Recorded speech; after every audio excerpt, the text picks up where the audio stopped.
One welcome again to our YouTube channel the GS solver. दोस्तों, आज का जो वीडियो है ये बहुत ही ज़्यादा इम्पोर्टेंट है। क्यों इम्पोर्टेंट है? क्योंकि आज का जो टॉपिक है दोस्तों, पॉलिटी का आप कह लीजिए कि सबसे महत्वपूर्ण जो टॉपिक्स होते हैं उनमें से एक है मूल अधिकार या फिर मौलिक अधिकार जिसको आप बोलते हैं। बहुत ज़्यादा इम्पोर्टेंट क्यों है? क्योंकि आप देखिएगा इसमें से यानी कि इस टॉपिक से रिलेटेड जो क्वेश्चन पूछे गए हैं दोस्तों, वो 150 से अधिक पूछे गए हैं। 150 से अधिक क्वेश्चन पूछे गए हैं अभी तक यूपीएससी प्री और अलग-अलग स्टेट पीसीएस एग्जाम्स की मैं बात कर रहा हूँ। और केवल इन एग्जाम्स में जो साल में एक ही बार होता है, एक स्टेट पीसीएस का एग्जाम या फिर यूपीएससी प्री का एग्जाम, ऐसे में अगर 150 से अधिक क्वेश्चन पूछा गया है तो ये अपने आप में बड़ी बात है।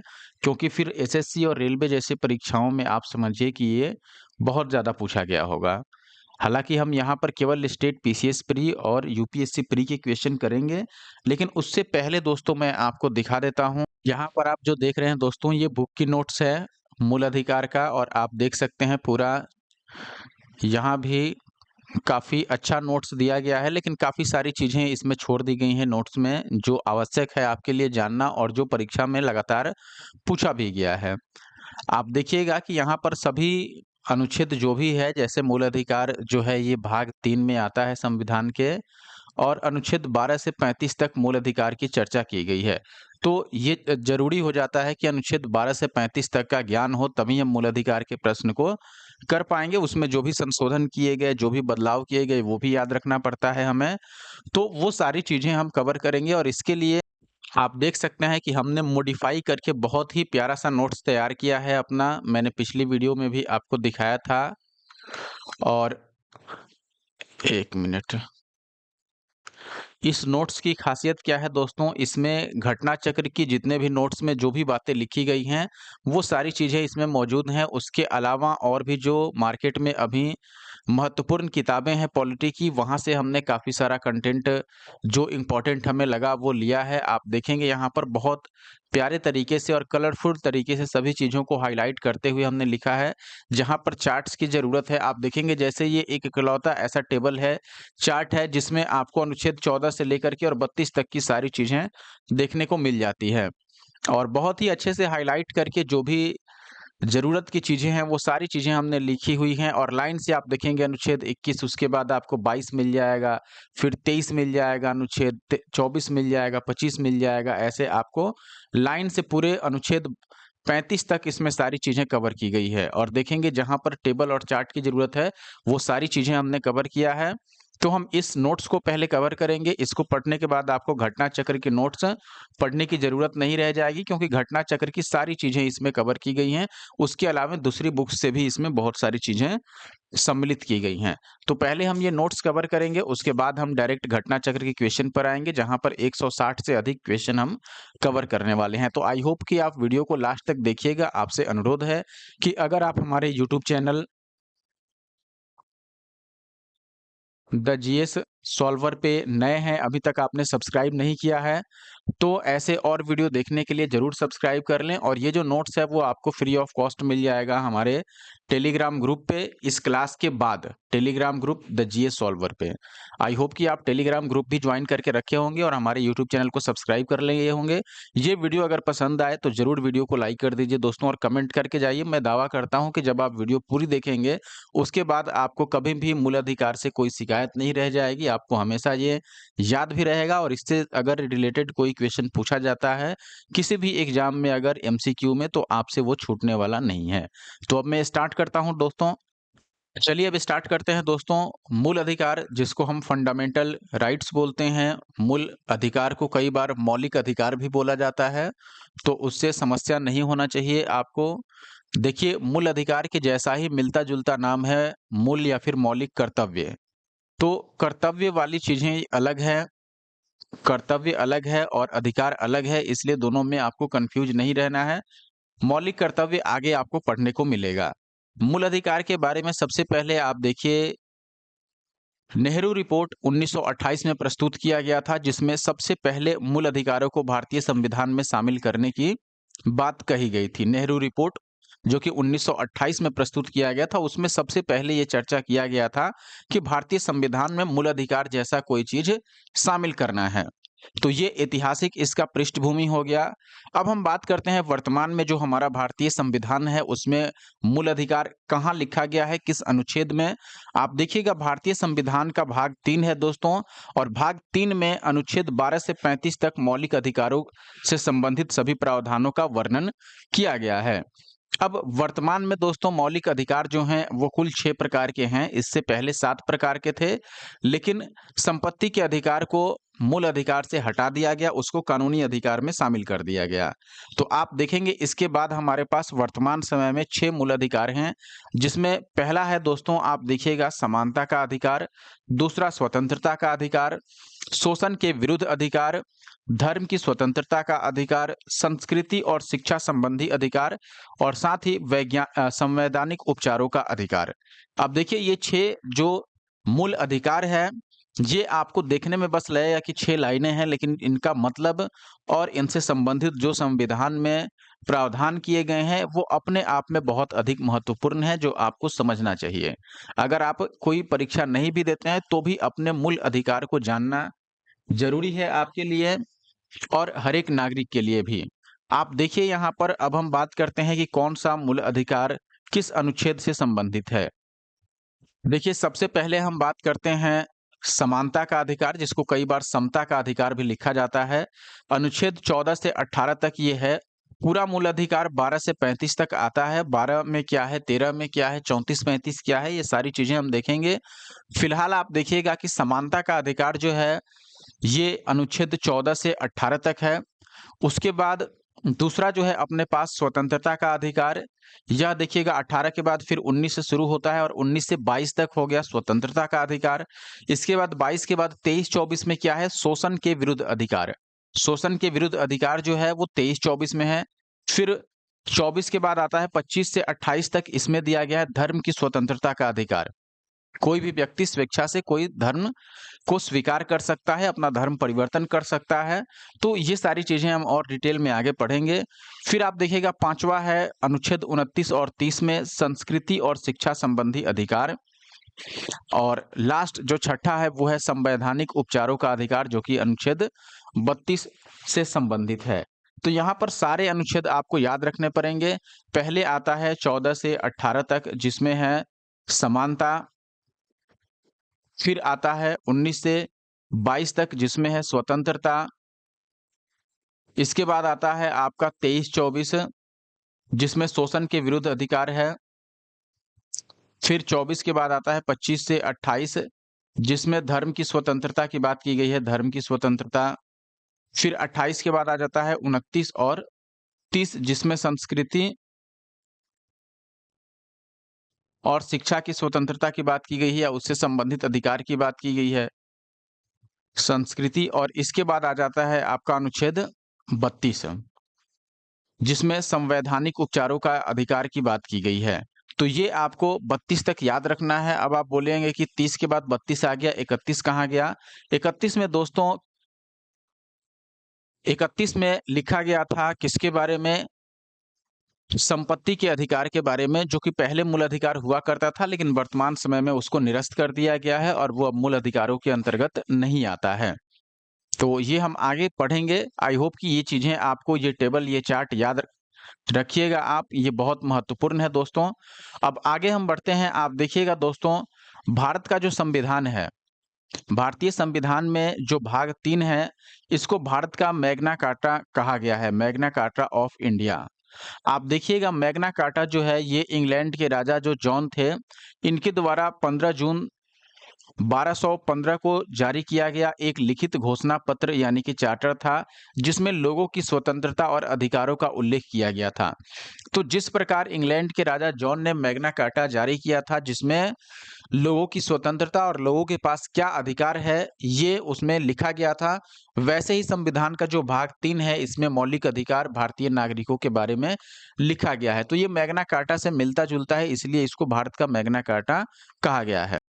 अब देखिए, जो भी अधिकार हैं ये निश्चित तौर पर जो भी भारतीय नागरिक हैं सभी को ये मौलिक अधिकार प्राप्त हैं। इसमें से कुछ अधिकार ऐसे हैं जो विदेशी नागरिकों को भी जो यहाँ पर पर्यटन की दृष्टि से आते हैं, उनको भी प्राप्त है।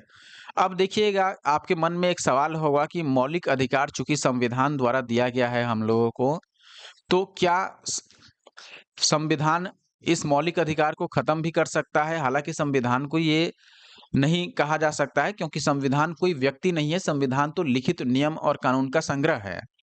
तो क्या सरकार के पास ये पावर है या न्यायालय के पास कि वो आपके मौलिक अधिकार को खत्म कर दे या किसी व्यक्ति के पास अधिकार है कि अपना मौलिक अधिकार वो स्वयं त्याग कर सके? तो आप देखिएगा भारत में कोई भी व्यक्ति दोस्तों अपनी इच्छा से मूल अधिकारों का त्याग नहीं कर सकता है। यानी जितने भी जैसे स्वतंत्रता का अधिकार है या फिर आप देखेंगे समानता का अधिकार है, धार्मिक अधिकार है, शिक्षा का अधिकार है, इन सभी चीज़ों को कोई भी व्यक्ति अपने मन से त्याग नहीं कर सकता है। और ये भी देखिएगा कि अमेरिकी संविधान में यह प्रावधान है कि कोई भी नागरिक स्वेच्छा से अपने मूल अधिकार को छोड़ना चाहे तो वह छोड़ सकता है। लेकिन भारतीय संविधान में ऐसा कोई भी प्रावधान नहीं किया गया है कि कोई भारतीय नागरिक अपने मौलिक अधिकारों का त्याग कर दे। ऐसा कोई भी प्रावधान यहाँ पर देखने को दोस्तों नहीं मिलता है। हमने देखा था दोस्तों कि भारतीय संविधान के भाग 3 में अनुच्छेद 12 से लेकर के और 35 तक मौलिक अधिकारों की बात की गई है। तो अब हम देखेंगे कि ठीक है, अब अनुच्छेद 12, 13, 14 ऐसे हम देखेंगे। तो सबसे पहले हम बात करते हैं अनुच्छेद 12 की जिसमें राज्य की परिभाषा दी गई है। अनुच्छेद 12 में देखिएगा दोस्तों राज्य की परिभाषा है और किस प्रकार इसको परिभाषित किया गया है। देखिएगा अनुच्छेद 12 में मूल अधिकारों के संदर्भ में राज्य यानी स्टेट शब्द को परिभाषित किया गया है। राज्य के अंतर्गत निम्नलिखित निकायों को शामिल किया गया है, यानी कि किसको राज्य माना गया है। अनुच्छेद 12 में इसकी परिभाषा दी गई है और किसको राज्य माना गया है। देखिए, भारत की सरकार को और भारत की संसद को यानी कि संघ में जो कार्यपालिका है और विधायिका है, दोनों को क्या माना गया है? सरकार माना गया है। ठीक है, जिसके पास एग्जीक्यूटिव पावर है और जो कानून बनाता है, उन सभी को यहाँ पर राज्य का दर्जा दिया गया है संविधान में। फिर जो प्रत्येक राज्य की राज्य सरकार है और विधायिका, जैसे यहाँ पर देख रहे हैं संघ में कार्यपालिका और विधायिका यानी सरकार को और संसद को राज्य माना गया है, वैसे ही हर एक राज्य में राज्य की सरकार को, राज्य की जो संसद है, आप कह सकते हैं विधायिका, उसको क्या माना गया है? राज्य माना गया है। ऐसे ही आप इसको इस तरीके से भी समझ सकते हैं कि भारत के जितने भी राज्य हैं उसमें कार्यपालिका और विधानसभाएँ अगर हैं तो उनको क्या माना गया है दोस्तों? सरकार सरकार बोल रहा हूँ, राज्य माना गया है। इसके अलावा सभी स्थानीय जो प्राधिकरण हैं, जैसे नगर पालिका हो गया, ग्राम पंचायत हो गया, जिला का बोर्ड हो गया, बंदरगाह और सुधार ट्रस्ट, जो सरकार से मान्यता प्राप्त हैं और जिसके पास सरकारी अधिकार हैं कोई नियम लागू करने का, वो सभी स्थानीय प्राधिकरण जो है, उनको भी सरकार राज्य का दर्जा देती है, यानी कि उनको राज्य माना गया है। अन्य सभी प्राधिकरण जो भारतीय क्षेत्र में मौजूद हैं, जो भारत सरकार की देख-रेख में काम कर रहे हैं, जैसे एलआईसी हो गया, ओएनजीसी हो गया, सेल हो गया, इन सब के जैसे जो भी वैधानिक या गैर संवैधानिक प्राधिकरण हैं, इन सभी को राज्य माना गया है। अब देखिएगा दोस्तों मूल अधिकार इसीलिए मौलिक अधिकार कहलाते हैं क्योंकि इनके हनन की दशा में सीधे उच्च न्यायालय अनुच्छेद 226 के अंतर्गत एवं उच्चतम न्यायालय अनुच्छेद 32 के अंतर्गत अपील की जा सकती है। यानी कि किसी भी अगर नागरिक के मूल अधिकारों का हनन होता है तो वो डायरेक्ट न्यायालय जा सकता है। ऐसे नहीं कि पहले जैसे बाकी क्राइम में या किसी चीज़ में आप देखते हैं कि पहले जाइए एफआईआर कीजिए, पहले आप थाना में जाइए, एफआईआर कीजिए, उसके बाद फिर कई सारी प्रक्रियाएँ होती हैं, उसके बाद न्यायालय में प्रस्तुत किया जाता है। लेकिन मूल अधिकारों के हनन होने पर सीधे न्यायालय जा सकता है व्यक्ति, उच्च न्यायालय अनुच्छेद 226 के आधार पर और सुप्रीम कोर्ट जा सकता है अनुच्छेद 32 के आधार पर। अब हम 12 अनुच्छेद समझ चुके हैं, अनुच्छेद 12 में क्या है? सीधे-सीधे आप समझिए राज्य की परिभाषा है और राज्य में जो भी सरकारी संगठन है उसको राज्य माना गया है, इतना समझिए बस। अब सीधे अनुच्छेद 13 पर आते हैं। अनुच्छेद 13 में क्या है? मूल अधिकारों के से असंगत या उसका अल्पीकरण करने वाली विधियाँ। यानी कि मान लो कभी ऐसा होता है कि मूल अधिकार और सरकार के किसी नियम में टकराव होने लगता है, तो वैसे में क्या होगा? आप देखिए अनुच्छेद 13 क्या कहता है? संविधान के लागू होने से पहले भारत के राज्य क्षेत्र में लागू किसी संवैधानिक विधि या फिर मूल अधिकारों के बीच यदि टकराव उत्पन्न हो जाए, यानी कि मान लीजिए संविधान लागू होने से पहले भारतीय राज्य का या किसी खुद भारत सरकार का ही कोई नियम रहा हो, या ठीक है उसके बाद ही आप देखिए यहाँ पर किसी संवैधानिक विधि है या कोई ऐसा राज्य कानून या कोई योजना लेकर के आ जाती है जिससे मूल अधिकार के साथ उसका टकराव हो जाता है या फिर मूल अधिकार का हनन होता है, तो ऐसे में क्या होगा? तो ऐसे में मूल अधिकारों को ही प्राथमिकता दी जाएगी।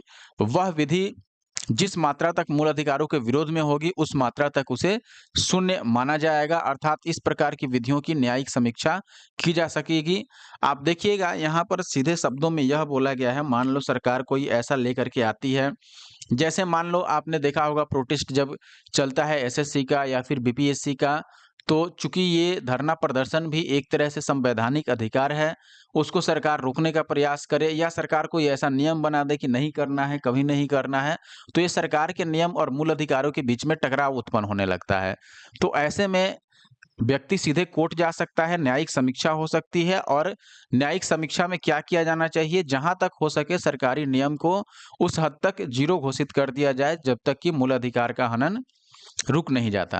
आप देखिएगा अनुच्छेद 13(2) में क्या कहा गया है, इसके दूसरे भाग में दोस्तों लिखा गया है, सरकार के द्वारा ऐसी किसी भी विधि का यानी किसी भी कानून का निर्माण नहीं किया जाएगा, जिससे मूल अधिकारों को छीना जा सके या फिर मूल अधिकारों को कम किया जा सके। ऐसा कोई भी विधि या कानून नहीं लाया जाएगा सरकार द्वारा, जिससे किसी व्यक्ति विशेष की मूल अधिकार कम हो या ऐसा लगे उसको कि उसका मूल अधिकार छीना जा रहा है। यदि राज्य ऐसी विधि का निर्माण करता है तो न्यायपालिका उस विधि की न्यायिक समीक्षा कर सकती है।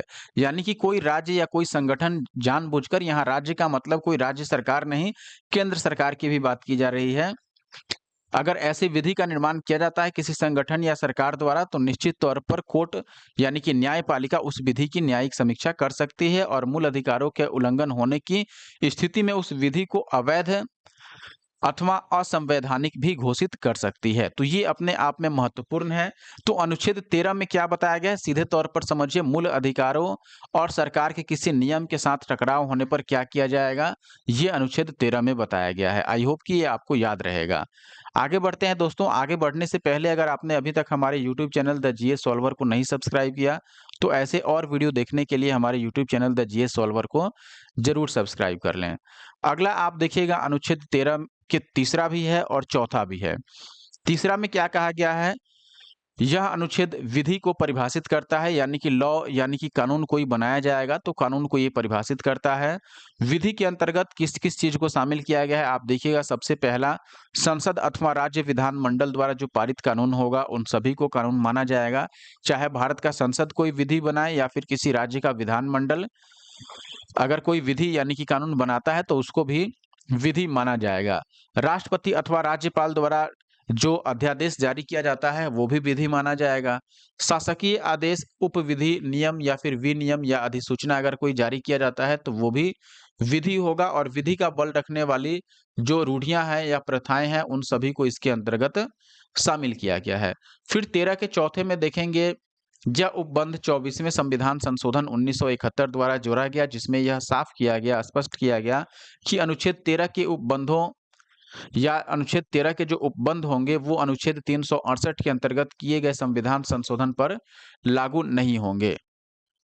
इसी में एक चीज और आपको याद रखना है जो कि है राइट टू प्राइवेसी, यानी कि निजता का अधिकार। 24 अगस्त दोस्तों 2017 को सर्वोच्च न्यायालय की 9 सदस्यीय एक संविधान की पीठ ने निजता का अधिकार मामले पर निर्णय लेते हुए इसे मौलिक अधिकार माना है। निजता का अधिकार का मतलब कि हर एक व्यक्ति को अपनी प्राइवेसी रखने का अधिकार है। ऐसा नहीं है कि आप किसी के फोटो को लेकर के वायरल कर देंगे। इस पर पहले भी केस हुआ था, आपने सुना होगा। निर्णय के अनुसार देखिए निर्णय क्या दिया गया इसमें, निजता का अधिकार जो है वो अनुच्छेद 21 में जो अधिकार दिया गया है, अनुच्छेद 21 में क्या है, जीवन एवं दैहिक स्वतंत्रता का अधिकार, यानी कि हर एक व्यक्ति को अपने जीवन और अपने शरीर की स्वतंत्रता का अधिकार है। वो अपने शरीर के साथ कहीं भी जा सकता है, कहीं भी रह सकता है, किसी भी प्रकार से अपना जीवन का निर्वाह करे, ये उसकी अपनी इच्छा होगी और ये अनुच्छेद 21 के तहत एक मूल अधिकार है और इसी में निजता के अधिकार को कोर्ट ने शामिल किया है। तो ये ध्यान रखना है, राइट टू प्राइवेसी जो है निजता का अधिकार, यह संविधान के अनुच्छेद 21 के तहत जीवन और दैहिक स्वतंत्रता के अधिकार का ही एक हिस्सा है। निजता का अधिकार भारतीय संविधान के भाग 3 के अंतर्गत निहित विभिन्न मूलभूत स्वतंत्रताओं के अंतर्गत स्वतः संरक्षित है, यानी कि अगर इसमें नहीं भी लिखा रहता तो भी ये एक प्रकार का जो भी मौलिक अधिकार जितने लिखे गए हैं उसमें ये स्वतः शामिल है। यहाँ कहने का मतलब ये है। तो ध्यान रखना है, इसमें याद बस इतना रखना है कि निजता का जो अधिकार है यह अनुच्छेद 21 से संबंधित है। आगे आप देखिएगा, भारतीय संविधान में समानता के अधिकार को अनुच्छेद 14 से 18 तक कुल 5 अनुच्छेदों में रखा गया है। ये हम देखा ही था शुरू में। समानता का अधिकार जो है दोस्तों ये पहला मौलिक अधिकार है और इसको अनुच्छेद 14 से 18 तक रखा गया है। इसमें आप देखिएगा, अब सबसे पहला जो अधिकार है जो अनुच्छेद 14 में लिखा गया है क्या है, विधि के समक्ष समता। यानी जो विधि होगा, कानून होगा, उसके सामने सभी को एक समान माना जाएगा, चाहे वह किसी भी कास्ट का हो, कोई भी धर्म का हो, किसी भी जाति से हो या स्त्रीलिंग हो, पुल्लिंग हो, इससे या जन्म स्थान पर कोई भेद नहीं किया जाएगा। तो ये तो विधि के समक्ष समानता हुआ, यानी कि कानून या न्यायालय के समक्ष सभी लोगों को एक समान माना जाएगा, अनुच्छेद 14। फिर अनुच्छेद 15 आता है, इसमें क्या बोला गया है, धर्म, मूल वंश, जाति, लिंग या जन्म स्थान के आधार पर भेद नहीं किया जाएगा। किसी भी व्यक्ति में या किसी व्यक्ति विशेष के साथ उसके रंग को लेकर के, उसके लिंग को लेकर के, उसके जाति को लेकर के, उसके वंश को लेकर के या उसके धर्म को लेकर के कोई भेदभाव नहीं किया जाना चाहिए। ये अनुच्छेद 15 में लिखा गया है और ये बहुत बार पूछा गया है दोस्तों अलग-अलग परीक्षाओं में, इसलिए याद रखिएगा। फिर आता है अनुच्छेद 16, जिसमें है लोक नियोजन के विषय में अवसर की समता। लोक नियोजन का मतलब है कोई नियुक्ति है, कहीं कोई नियुक्ति प्रक्रिया चल रही है, वैकेंसी आई हुई है, तो उसमें सभी को एक समान अवसर प्राप्त हो, सभी को एक समान अवसर दिया जाए। ये है अनुच्छेद 16 में। और अनुच्छेद 17 बहुत इंपॉर्टेंट, बहुत बार पूछा गया है। अनुच्छेद 17 में क्या है, छुआछूत का अंत, अस्पृश्यता। यानी कि वही कि आप ये कहकर छुआछूत नहीं कर सकते हैं किसी से कि हाँ भाई वो छोटी जाति का है या ऐसा है वैसा है, इससे आप छुआछूत नहीं कर सकते हैं। अनुच्छेद 17 में साफ-साफ बोला गया है कि छुआछूत को नहीं माना जाएगा और इसमें छुआछूत का अंत किया गया है, यानी कि अस्पृश्यता का। याद रखना है ये। अगला है और 5वां और आखिरी अनुच्छेद 18, जिसमें उपाधियों का अंत किया गया है। उपाधियों का अंत का मतलब है कि कोई भी भारतीय व्यक्ति ऐसा नहीं है कि जाके कोई विदेशी उपाधि धारण कर लेगा। ठीक है? तो उपाधि का अंत है, या फिर आप समझिए कि सरकार किसी व्यक्ति विशेष को ऐसा उपाधि नहीं दे सकती है। जैसे कि पहले उपाधि दिया जाता था, महात्मा गांधी को बापू की उपाधि दे दिया गया। तो और ऐसे भी कई सारे लोगों को अलग-अलग उपाधियाँ दी गई हैं, तो इसमें उपाधियों का अंत किया गया है और उसके बाद से आप देखेंगे कि आज तक ऐसी चीज़ें आपको देखने को नहीं मिली होगी। अब आता है सबसे महत्वपूर्ण अपना चार्ट, जो आपको निश्चित तौर पर याद रखना है और ये अपने आप में बहुत इम्पोर्टेंट है। आप कहिए समझिए तो इसी चार्ट में आपका पूरा जो मौलिक अधिकार है वो इसी चार्ट में खत्म हो जाएगा, अगर आप ये चार्ट अच्छे से समझ गए तो। वन बाय वन करके आपको समझना है दोस्तों। देखिए, सबसे पहले मूल अधिकार के प्रकार 6 मैंने बता दिया, समानता का अधिकार, स्वतंत्रता का अधिकार, शोषण के विरुद्ध अधिकार, धर्म की स्वतंत्रता का अधिकार, संस्कृति और शिक्षा संबंधित अधिकार और संवैधानिक उपचारों का अधिकार। कौन सा अधिकार किस अनुच्छेद में है ये भी मैंने पहले ही बता दिया है, यहाँ भी ये लिखा गया है। जैसे समानता का अधिकार अनुच्छेद 14 से 18। अब 14 से 18 में क्या है, 14 में क्या है, देखिए यहाँ पर विधि के समक्ष एवं विधियों का समान संरक्षण, यानी कि कानून के सामने सभी को एक समान माना जाए। अनुच्छेद 15 में क्या है, धर्म, मूल वंश, जाति, लिंग या जन्म स्थान के आधार पर विभेद नहीं किया जाएगा। अनुच्छेद 16 में क्या है, लोक नियोजन के विषय में अवसर की एक समान समान सबको दिया जाए, एक समान अवसर दिया जाए, यानी कि अवसर की समानता। 17 में क्या है, अस्पृश्यता का अंत और 18 में क्या है, उपाधियों का अंत। ये तो हमने देख लिया है। अब बात करते हैं स्वतंत्रता का अधिकार। ये 19 से 22 तक है। आप देखिएगा अनुच्छेद 19 में क्या है, अभिव्यक्ति की स्वतंत्रता। फिर अनुच्छेद 20 में क्या है, अपराधों के लिए दोष सिद्धि के संबंध में संरक्षण। फिर आप देखिएगा ये सारी चीजें हम डिटेल में भी पढ़ेंगे, ऐसा नहीं है कि हम इतने पे यही पढ़ के रह गए। हालांकि काम इतने से भी आपका हो जाएगा, लेकिन जब बात स्टेट पीसीएस की हो या फिर यूपीएससी प्री की, तो इससे आगे भी आपको बढ़ना पड़ेगा। फिर अनुच्छेद 21 में क्या है, प्राण और दैहिक स्वतंत्रता का अधिकार, जिसमें आप देखेंगे निजता का अधिकार यानी राइट टू प्राइवेसी को भी शामिल किया गया है। फिर अनुच्छेद 22 आता है आपका, कुछ दशाओं में गिरफ्तारी और निरोध के से संरक्षण, यानी गिरफ्तारी से संबंधित जो नियम कानून है वो आपको अनुच्छेद 22 में देखने को मिलता है, या गिरफ्तारी के कंडीशन में किसी व्यक्ति के पास कौन-सा मूल अधिकार रह जाता है, ये सारी चीज़ें आपको अनुच्छेद 22 में देखने को मिलेगी। तो ये स्वतंत्रता से संबंधित अधिकार हो गई। कितने प्रकार की स्वतंत्रता दी गई है, वो सभी किस-किस अनुच्छेद में है, ये हमने देखा। फिर आता है शोषण के विरुद्ध अधिकार। इसमें आप देखिएगा अनुच्छेद 23 और 24 के तहत शोषण के विरुद्ध अधिकार को शामिल किया गया है, जिसमें अनुच्छेद 23 में है मानव के दुर्व्यवहार और बलात् श्रम का प्रतिषेध, यानी बाल श्रम नहीं कराया जाना है और मानव के साथ दुर्व्यवहार आप नहीं कर सकते हैं। पशु के समान व्यवहार किसी भी व्यक्ति विशेष से नहीं किया जा सकता है। वो अगर मानव है तो मानव के जैसा उसका जीवन होना चाहिए।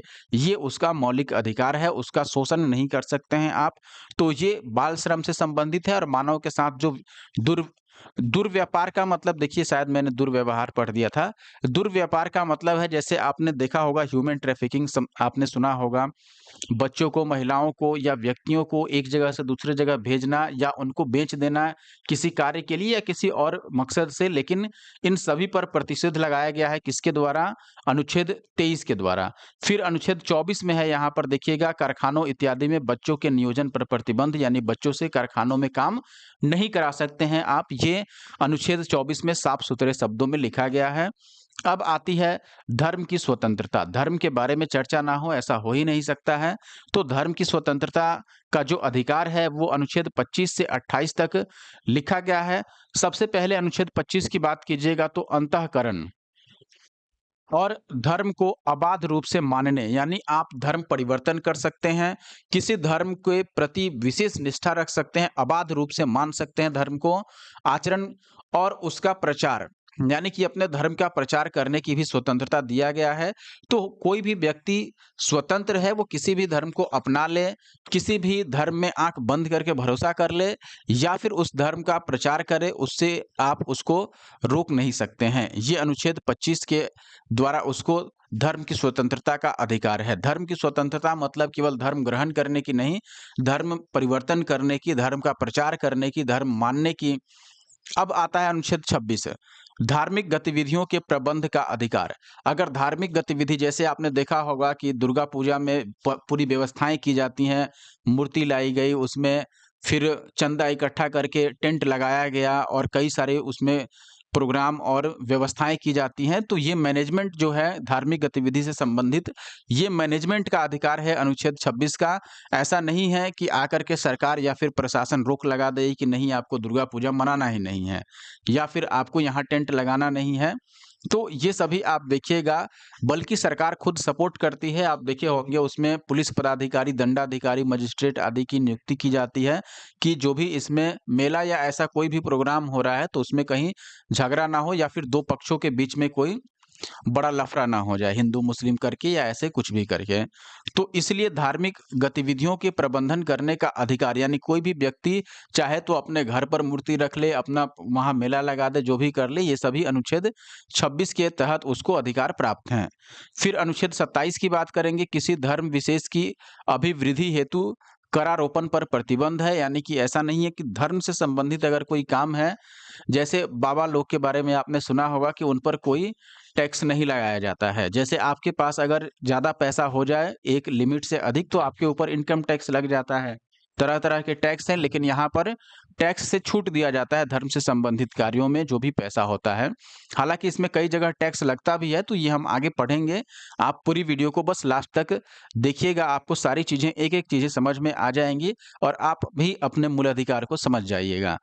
अब आता है इसमें आखिरी अनुच्छेद 28, जिसमें क्या दिया गया है आप देखिएगा, कुछ शिक्षण संस्थाओं में धार्मिक शिक्षा या धार्मिक उपासना के उपस्थित होने के संबंध में स्वतंत्रता। आपने ये ज़रूर पढ़ा होगा कि संविधान या फिर भारत की सरकार कहीं भी ये नहीं कहती है कि किसी भी शिक्षण संस्थान में, यानी कि किसी भी स्कूल में, कॉलेज में किसी विशेष धर्म के बारे में पढ़ाया जाए कि नहीं भाई, बच्चों को ये प्रेरित किया जाए, छात्रों को, कि तुम हिंदू धर्म अपना लो या मुस्लिम धर्म अपना लो, बौद्ध अपना लो, जैन अपना लो, यानी कि यही धर्म अच्छा है, इस धर्म को मानो और बाकी धर्म को छोड़ दो। धर्म से संबंधित प्रचार प्रसार या फिर धर्म की शिक्षा किसी भी शिक्षण संस्थान में देने का प्रावधान नहीं रखा गया है। लेकिन कुछ शिक्षण संस्थाएं ऐसी हैं, इंस्टीट्यूशंस ऐसे हैं जहां पर ये उसको अधिकार दिया गया है, जैसे मदरसा हो गया, या फिर आप देखेंगे कि कोई एनजीओ है या कोई प्राइवेट ऐसा जो कोई धर्म विशेष अपना खुद से ऐसा चला रहा हो, तो ये सारी चीज़ें आपको आगे देखने को मिलेगा। या अल्पसंख्यक मामले में ऐसा होता है, तो ये हम आगे देख लेंगे और बहुत अच्छे तरीके से आगे इसको हमने चर्चा किया है इसका। आप बस वीडियो को पूरा देखिए। अब आते हैं अगले मूल अधिकार पर, जो कि है आपका संस्कृति और शिक्षा से संबंधित अधिकार। इससे पहले हमने धर्म का स्वतंत्रता देखा था, अभी है संस्कृति और शिक्षा से संबंधित अधिकार, जो कि अनुच्छेद 29 और 30 में है। अनुच्छेद 29 में अल्पसंख्यकों के अधिकार के बारे में बात की गई है, जो भी माइनॉरिटीज़ हैं, उनके बारे में अधिकार की बात की गई है। फिर अनुच्छेद 30 में क्या है? शिक्षण संस्थाओं की स्थापना और उनके प्रशासन करने और साथ ही साथ प्रशासन करने या फिर उसकी स्थापना करने का जो अधिकार है अल्पसंख्यक वर्गों को, उसके बारे में बात की गई है। यानी कि अल्पसंख्यक वर्गों को शिक्षण संस्थान, स्कूल, कॉलेज इत्यादि की स्थापना और उसका प्रशासन चलाने का जो अधिकार दिया गया है अल्पसंख्यकों को, इसके बारे में लिखा गया है अनुच्छेद 30 में। तो ये आप समझिएगा कि अनुच्छेद 28 से मिलता-जुलता है। ये आगे जब आप पढ़ेंगे तो आपको समझ में आ जाएगा। आखिरी है संवैधानिक उपचारों का अधिकार, जो कि है अनुच्छेद 32 में, जिसमें परमादेश, बंदी प्रत्यक्षीकरण, प्रतिषेध, उत्प्रेषण और अधिकार परीक्षा जैसे अलग-अलग शब्दों का उल्लेख है। इन सभी के बारे में हम डिटेल में भी आगे पढ़ेंगे। ये कोर्ट से रिलेटेड टर्म्स हैं जो आगे आपको देखने को मिलेंगे। तो आई होप कि आप लगभग इतना समझ गए होंगे। इतना समझ गए हैं तो ये समझिए एक कंप्लीट ओवरव्यू हो जाता है मूल अधिकार का, जिसमें मूल अधिकार क्या है, कितनी प्रकार के अधिकार और किस-किस अनुच्छेद में कौन-सा अधिकार आपको दिया गया है, ये सारी चीज़ें आप समझ पाए होंगे। अब फिर हम वन बाय वन करके इसके बाद आगे बढ़ेंगे। आगे देखिएगा दोस्तों, अनुच्छेद अगर हम 19 से 22 तक देखें, तो 19 से 22 तक स्वतंत्रता का अधिकार वर्णित है, ये अभी हमने टेबल में भी देखा। अब देखिएगा अनुच्छेद 19 के अंतर्गत किस प्रकार की स्वतंत्रता का अधिकार है। देखिए, अभिव्यक्ति की स्वतंत्रता इसमें सबसे प्रमुख है और इसके साथ ही कुल 6 प्रकार की स्वतंत्रताएं प्रदान की गई हैं अनुच्छेद 19 से 22 तक। अब इसमें देखिएगा, सबसे पहले अगर हम केवल अनुच्छेद 19 की बात करें, तो अनुच्छेद 19 में देखिएगा 6 प्रकार की स्वतंत्रताएं कौन-कौन सी हैं। अनुच्छेद 19 1 के क, ख, ग, घ से लेकर के ये 6 तक है। यानी कि कुल 6 प्रकार की स्वतंत्रता की बात की गई है इसमें, जिसमें 19 क में है वाक एवं अभिव्यक्ति की स्वतंत्रता, जिसमें समाचार पत्रों की स्वतंत्रता भी निहित मानी जाती है, क्योंकि बोलने की, वाक यानी बोलने की और अपना विचार व्यक्त करने की जो स्वतंत्रता है, किसी भी बात को लेकर के हम बोल सकते हैं, अपना विचार उसमें व्यक्त कर सकते हैं, ये वाक एवं अभिव्यक्ति की स्वतंत्रता है। और जैसे समाचार पत्रों में आप देखे होंगे, समाचार पत्र या प्रेस वाले जो होते हैं वो अलग-अलग टॉपिक्स पे बोलते हैं, उसमें अपनी राय भी देते हैं। तो ये निश्चित तौर पर अनुच्छेद 19 एक क के तहत ही उनको ये अधिकार प्राप्त है। उच्चतम न्यायालय ने अपने अनेक निर्णयों में सूचना का अधिकार, यानी कि राइट टू इन्फॉर्मेशन जो होता है आरटीआई, उसको भी अनुच्छेद 19 एक क में प्रदत्त वाक एवं अभिव्यक्ति की स्वतंत्रता के अधिकार में ही निहित माना है। हाँ, 2 चीज़ें आपको निश्चित तौर पर याद रखनी है, समाचार पत्रों की स्वतंत्रता और सूचना के अधिकार की स्वतंत्रता जो है, वो वाक एवं अभिव्यक्ति की स्वतंत्रता के अंतर्गत अनुच्छेद 19 एक क में आता है। दूसरा जो है, यानी कि अनुच्छेद 19 एक ख, इसमें शांतिपूर्ण एवं निरायुध सम्मेलन करने की स्वतंत्रता है, यानी कि कहीं भी किसी भी समय आप शांतिपूर्ण और निरायुध सम्मेलन कर सकते हैं। फिर तीसरा है, इसमें तीसरे प्रकार की जो स्वतंत्रता है उसमें संगम या संघ या फिर सहकारी सोसाइटी बनाने की स्वतंत्रता दी गई है। किसी भी प्रकार का आप संघ बना सकते हैं, अपना कुछ लोगों का समूह बना सकते हैं, सहकारी सोसाइटी बना सकते हैं, इसके लिए आप स्वतंत्र हैं।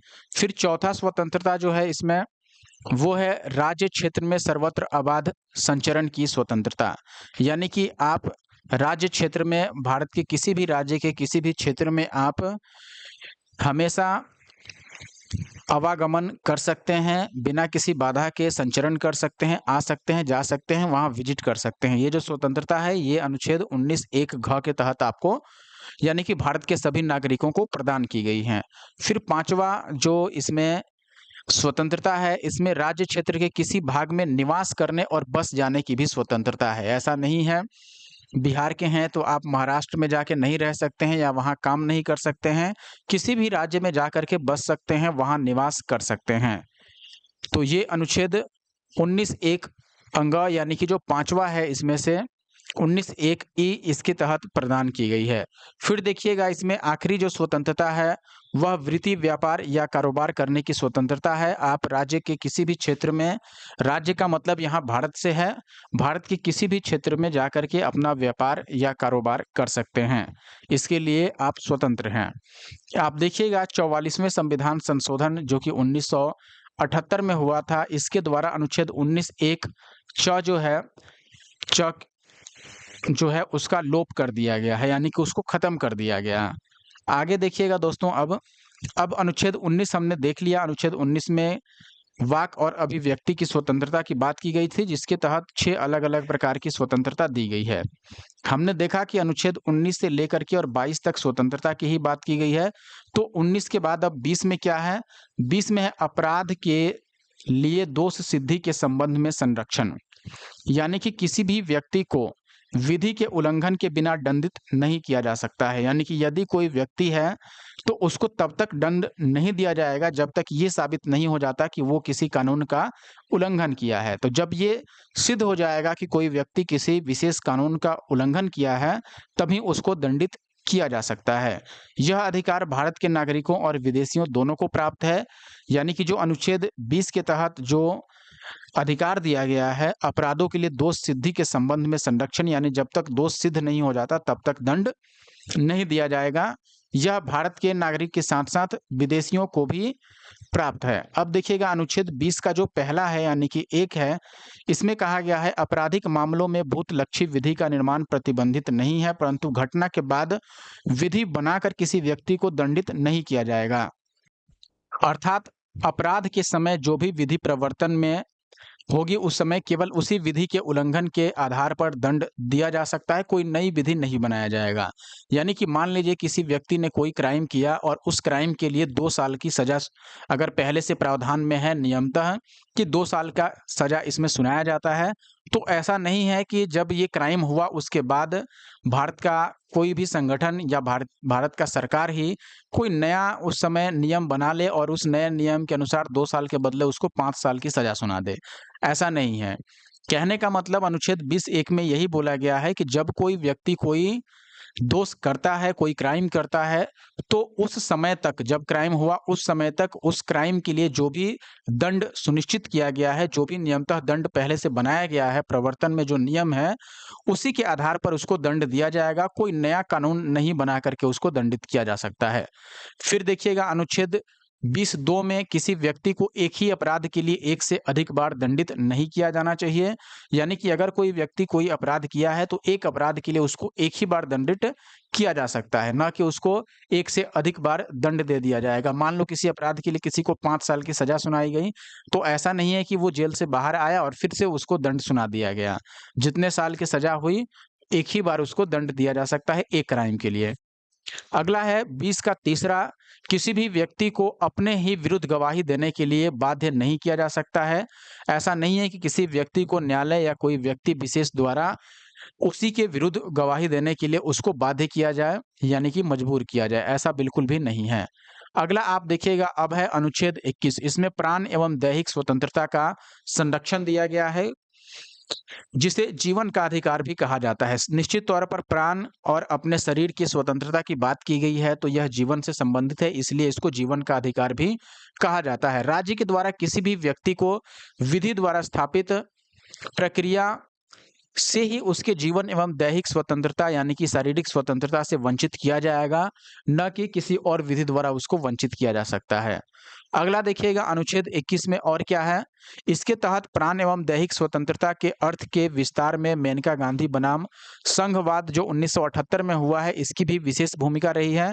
कारण क्या है कि ये जो वाद था, इसमें न्यायालय ने पहली बार यह माना कि अनुच्छेद 21 में जो दैहिक स्वतंत्रता की बात की गई है वे समस्त आवश्यक तत्व को शामिल करता है अपने आप में, जो व्यक्ति के जीवन को गरिमापूर्ण बनाने में सक्षम है। दैहिक स्वतंत्रता का और प्राण की संरक्षण का मतलब ये नहीं है कि कोई व्यक्ति जो मनुष्य है तो उसको जानवरों जैसा उसके साथ व्यवहार किया जाए, ऐसा नहीं है। उसके जीवन को, किसी भी व्यक्ति विशेष का जीवन गरिमापूर्ण रहे, इसकी संरक्षण करना भी या इसका अधिकार भी प्राण एवं दैहिक स्वतंत्रता के संरक्षण में आता है, यानी कि अनुच्छेद 21 में ये शामिल है पहले से। अनुच्छेद 21 एक ए क्या कहता है? देखिएगा, 86वें संविधान संशोधन 2002 द्वारा इसको जोड़ा गया, इसीलिए 21 ए इसका नाम है। 21 अनुच्छेद तो पहले से था, उसके बाद जो जोड़ा गया तो 21 का ए बना दिया गया। इसके अनुसार ये बहुत इंपॉर्टेंट है, इसको जरूर याद रखिएगा, बहुत बार पूछा गया है।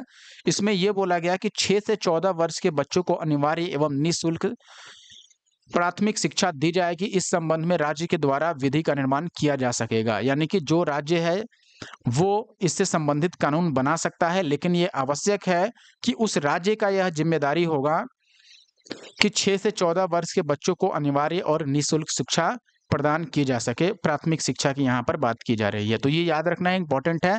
अनुच्छेद 21 एक, यानी कि अनुच्छेद 21 ए। अब देखिए, जब प्राण और दैहिक स्वतंत्रता की बात की गई है, प्राण और दैहिक,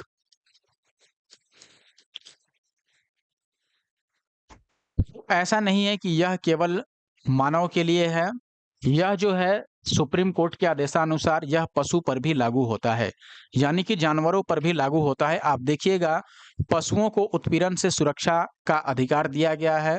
मई 2014 में दोस्तों सुप्रीम कोर्ट ने भारतीय पशु कल्याण बोर्ड यानी कि एनिमल वेलफेयर बोर्ड की याचिका, इन्होंने एक याचिका दायर किया था जो AWB है, और इस याचिका पर सुनवाई करते हुए एक महत्वपूर्ण निर्णय सुप्रीम कोर्ट द्वारा दिया गया, जिसके आधार पर तमिलनाडु के प्रसिद्ध जो पर्व था पोंगल, इसके दूसरे और तीसरे दिन एक त्योहार आयोजित किया जाता था जिसको जल्लीकट्टू यानी कि बुल फाइटिंग कहा जाता है। आप में से कई लोग जानते भी होंगे, यह तमिलनाडु का एक त्योहार है जिसमें बैलों को एक दूसरे से लड़वाया जाता है। आप देखेंगे देश भर के विभिन्न स्थानों पर आयोजित की जाने वाली बैलगाड़ी दौड़ पर प्रतिबंध लगा दिया गया, और इसमें आप देखेंगे जब दो पशुओं को एक साथ लड़ाने का कार्य किया जाता है तो इसमें से निश्चित तौर पर कोई हारेगा एक और एक जीतेगा। तो एक, या हो सकता है दोनों पशु को इससे प्राण या फिर दैहिक रूप से या उनको शारीरिक संकट उत्पन्न होगा उनके लिए, या शरीर, मान लीजिए शरीर को नुकसान पहुंचेगा उनके, तो इसीलिए इसी आधार पर इसको बंद किया गया। जल्लीकट्टू जो त्योहार है इस पर प्रतिबंध लगाया गया था उस समय, और इसका पूर्ण रूप से विरोध भी किया था तमिलनाडु के लोगों ने उस समय, क्योंकि उस समय मुझे जहां तक याद है NTPC का उस समय भी एग्जाम चल रहा था ग्रेजुएट लेवल का, जो 2014 वाला था, और उस समय जितने भी एग्जाम सेंटर थे तमिलनाडु में वहां पर हंगामा भी हुआ था। तो ये निश्चित तौर पर आप याद रखिए कि जो प्राण और दैहिक स्वतंत्रता का अधिकार दिया गया है अनुच्छेद 21 में, यह केवल मानव के लिए नहीं बल्कि पशु पर भी लागू होता है। पशुओं के साथ उत्पीड़नात्मक व्यवहार पशुओं के प्रति निवारण अधिनियम 1960 के तहत इसको प्रतिबंधित किया गया है। आगे देखिएगा दोस्तों, सुप्रीम कोर्ट ने अनुच्छेद 21 में प्रयुक्त शब्द जो जीवन है इसको विस्तारित करते हुए जानवरों के जीवन को भी इसमें सम्मिलित किया, साथ ही यह भी स्पष्ट किया कि जानवरों को भी उत्पीड़न मुक्त जीवन जीने का अधिकार है। ये देखिएगा दोस्तों, भारतीय संविधान का जो अनुच्छेद 21 है इसमें जो प्रयुक्त है दैहिक स्वतंत्रता, इस शब्दावली में संचरण अर्थात कहीं भी जाने का अधिकार यानी कि विदेश भ्रमण भी शामिल है। सशरीर आप विदेश भ्रमण कर सकते हैं, ऐसा नहीं है कि सरकार आपको रोक लगा देगी विदेश जाने से, आप जा सकते हैं। और यह दैहिक स्वतंत्रता के आधार पर ही अनुच्छेद 21 में आपको लिखा गया है। उच्चतम न्यायालय ने जीवन साथी चुनने का जो अधिकार है उसको भी मूल अधिकार मानते हुए अनुच्छेद 21 में उसको शामिल किया है, यानी कोई भी व्यक्ति अपने मन से जीवन साथी का चयन कर सकता है, ये उसका अपना मूल अधिकार है। और यह अनुच्छेद 21 जिसमें प्राण और दैहिक स्वतंत्रता की बात की गई है उसी में इसको निहित माना गया है। उच्चतम न्यायालय ने एक वाद जो कि उन्नी कृष्णन बनाम आंध्र प्रदेश मामले 1993 था, इसमें अनुच्छेद 21 के कार्य क्षेत्र का विस्तार कर शिक्षा के अधिकार को भी उसमें शामिल किया कि शिक्षा का अधिकार भी इसमें शामिल रहेगा। निश्चित तौर पर ये आपको याद रखना है, अनुच्छेद 21 जो है वो बहुत इंपॉर्टेंट है। और 21 का ए जो है ये हमने देखा जिसमें शिक्षा के अधिकार की बात की गई थी। 6 से लेकर के 14 वर्ष के बच्चों तक अनिवार्य रूप से प्राथमिक शिक्षा देने की व्यवस्था की जानी है। अब आते हैं अनुच्छेद 22 पर दोस्तों। अनुच्छेद 22 देखिएगा, कुछ दशाओं में गिरफ्तारी व निरोध से संरक्षण यानी गिरफ्तारी से संरक्षण देने के लिए अनुच्छेद 22 का प्रयोग किया जाता है। 22 में भी अलग अलग इसके 3-4 हिस्से हैं, आप देखिएगा। पहला जो है 22(1), इसमें मनमानी गिरफ्तारी से संरक्षण दिया गया है। किसी भी व्यक्ति को गिरफ्तार करने का कारण बताया जाना अनिवार्य है। उस व्यक्ति को बिना उसको गिरफ्तारी का कारण बताए पुलिस उसको गिरफ्तार नहीं कर सकती है। उसे अपने मनपसंद की विधि व्यवसायी यानी कि अपना पसंदीदा वकील करने और उससे परामर्श लेने का अधिकार भी प्राप्त है। कोई भी व्यक्ति ऐसा नहीं है कि उस पर वकील नहीं लेने दीजिएगा उसको, या फिर ऐसा नहीं है कि सरकार या फिर कोर्ट कहे कि नहीं, आप अपने मन से वकील नहीं रख सकते हैं। प्रावधान ऐसा भी है कि वो खुद वकालत कर सकता है अपना। अब अनुच्छेद 22(2) का हम बात करें, किसी व्यक्ति को हिरासत में लेने के 24 घंटे की अवधि में निकटतम जो न्यायिक मजिस्ट्रेट होंगे, उनके समक्ष उसको प्रस्तुत करना आवश्यक होता है, जिसमें यात्रा का समय शामिल नहीं होता है। यानी कि जब तक मजिस्ट्रेट के पास ले जाया जा रहा है, वो टाइम नहीं काउंट होता है उसमें, लेकिन जब हिरासत में लिया गया, उसके 24 घंटे के अंदर यह आवश्यक है कि मजिस्ट्रेट के सामने उसको प्रस्तुत किया जा सके। फिर अनुच्छेद 22(3) जो अपवाद है, इसमें 2 प्रकार के व्यक्तियों को ये अधिकार नहीं दिया गया है, यानी कि जो मजिस्ट्रेट के पास प्रस्तुत करने का अधिकार है, यह 2 व्यक्तियों को नहीं दिया गया है। एक तो जिसको निवारक निरोध में रखा गया है, और दूसरा जो विदेशी शत्रु है। दोनों को ही ये अधिकार प्राप्त नहीं है कि वो ये कहे कि नहीं भाई, मुझे कारण नहीं बताया गया या मुझे मजिस्ट्रेट के पास प्रस्तुत नहीं किया गया। अब अनुच्छेद 22 अगर हम 4 की बात करें और 22(7) की बात करें, तो इसमें जो निवारक निरोध से संबंधित व्यक्ति हैं, जिसको उसमें रखा गया है इस कैटेगरी में, उनके लिए ये नियम है।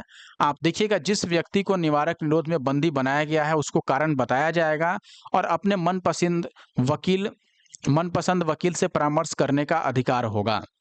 यानी कि उसको अधिकार क्या नहीं होगा, मजिस्ट्रेट के पास प्रस्तुत करने वाला अधिकार उसको नहीं होगा।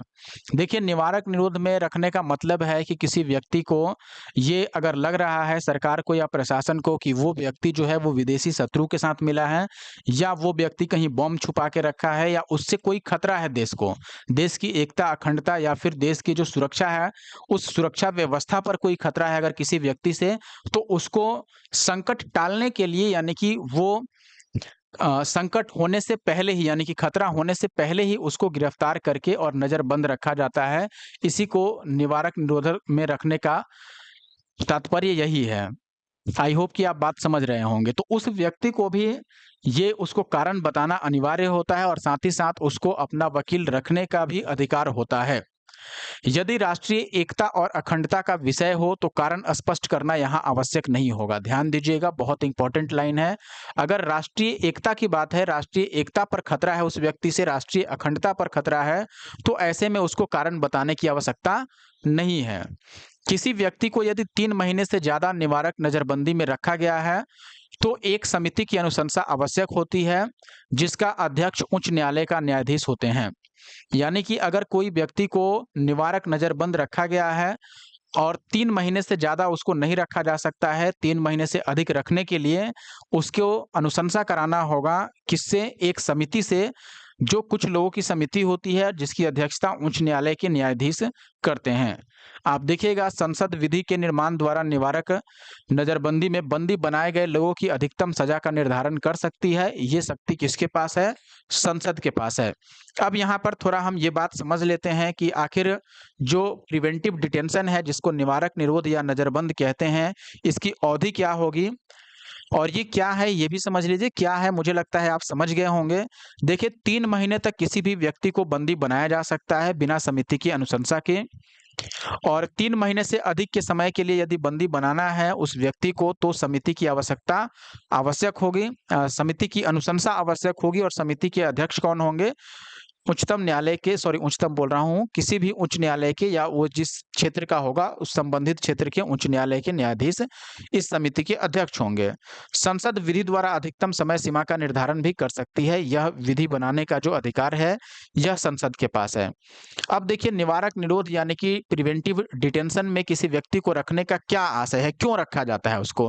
किसी व्यक्ति को नजरबंद करके संभावित अपराध को रोकना, ये इसका मुख्य आशय है, मुख्य उद्देश्य है कि अगर कोई संभावित अपराध होने वाला है, कि कहीं बम ब्लास्ट होने वाला है या फिर देश की सुरक्षा को उससे कोई खतरा है, तो ऐसे व्यक्ति को पहले ही नजरबंद कर लिया जाता है, यानी कि डिटेन कर लिया जाता है पहले से।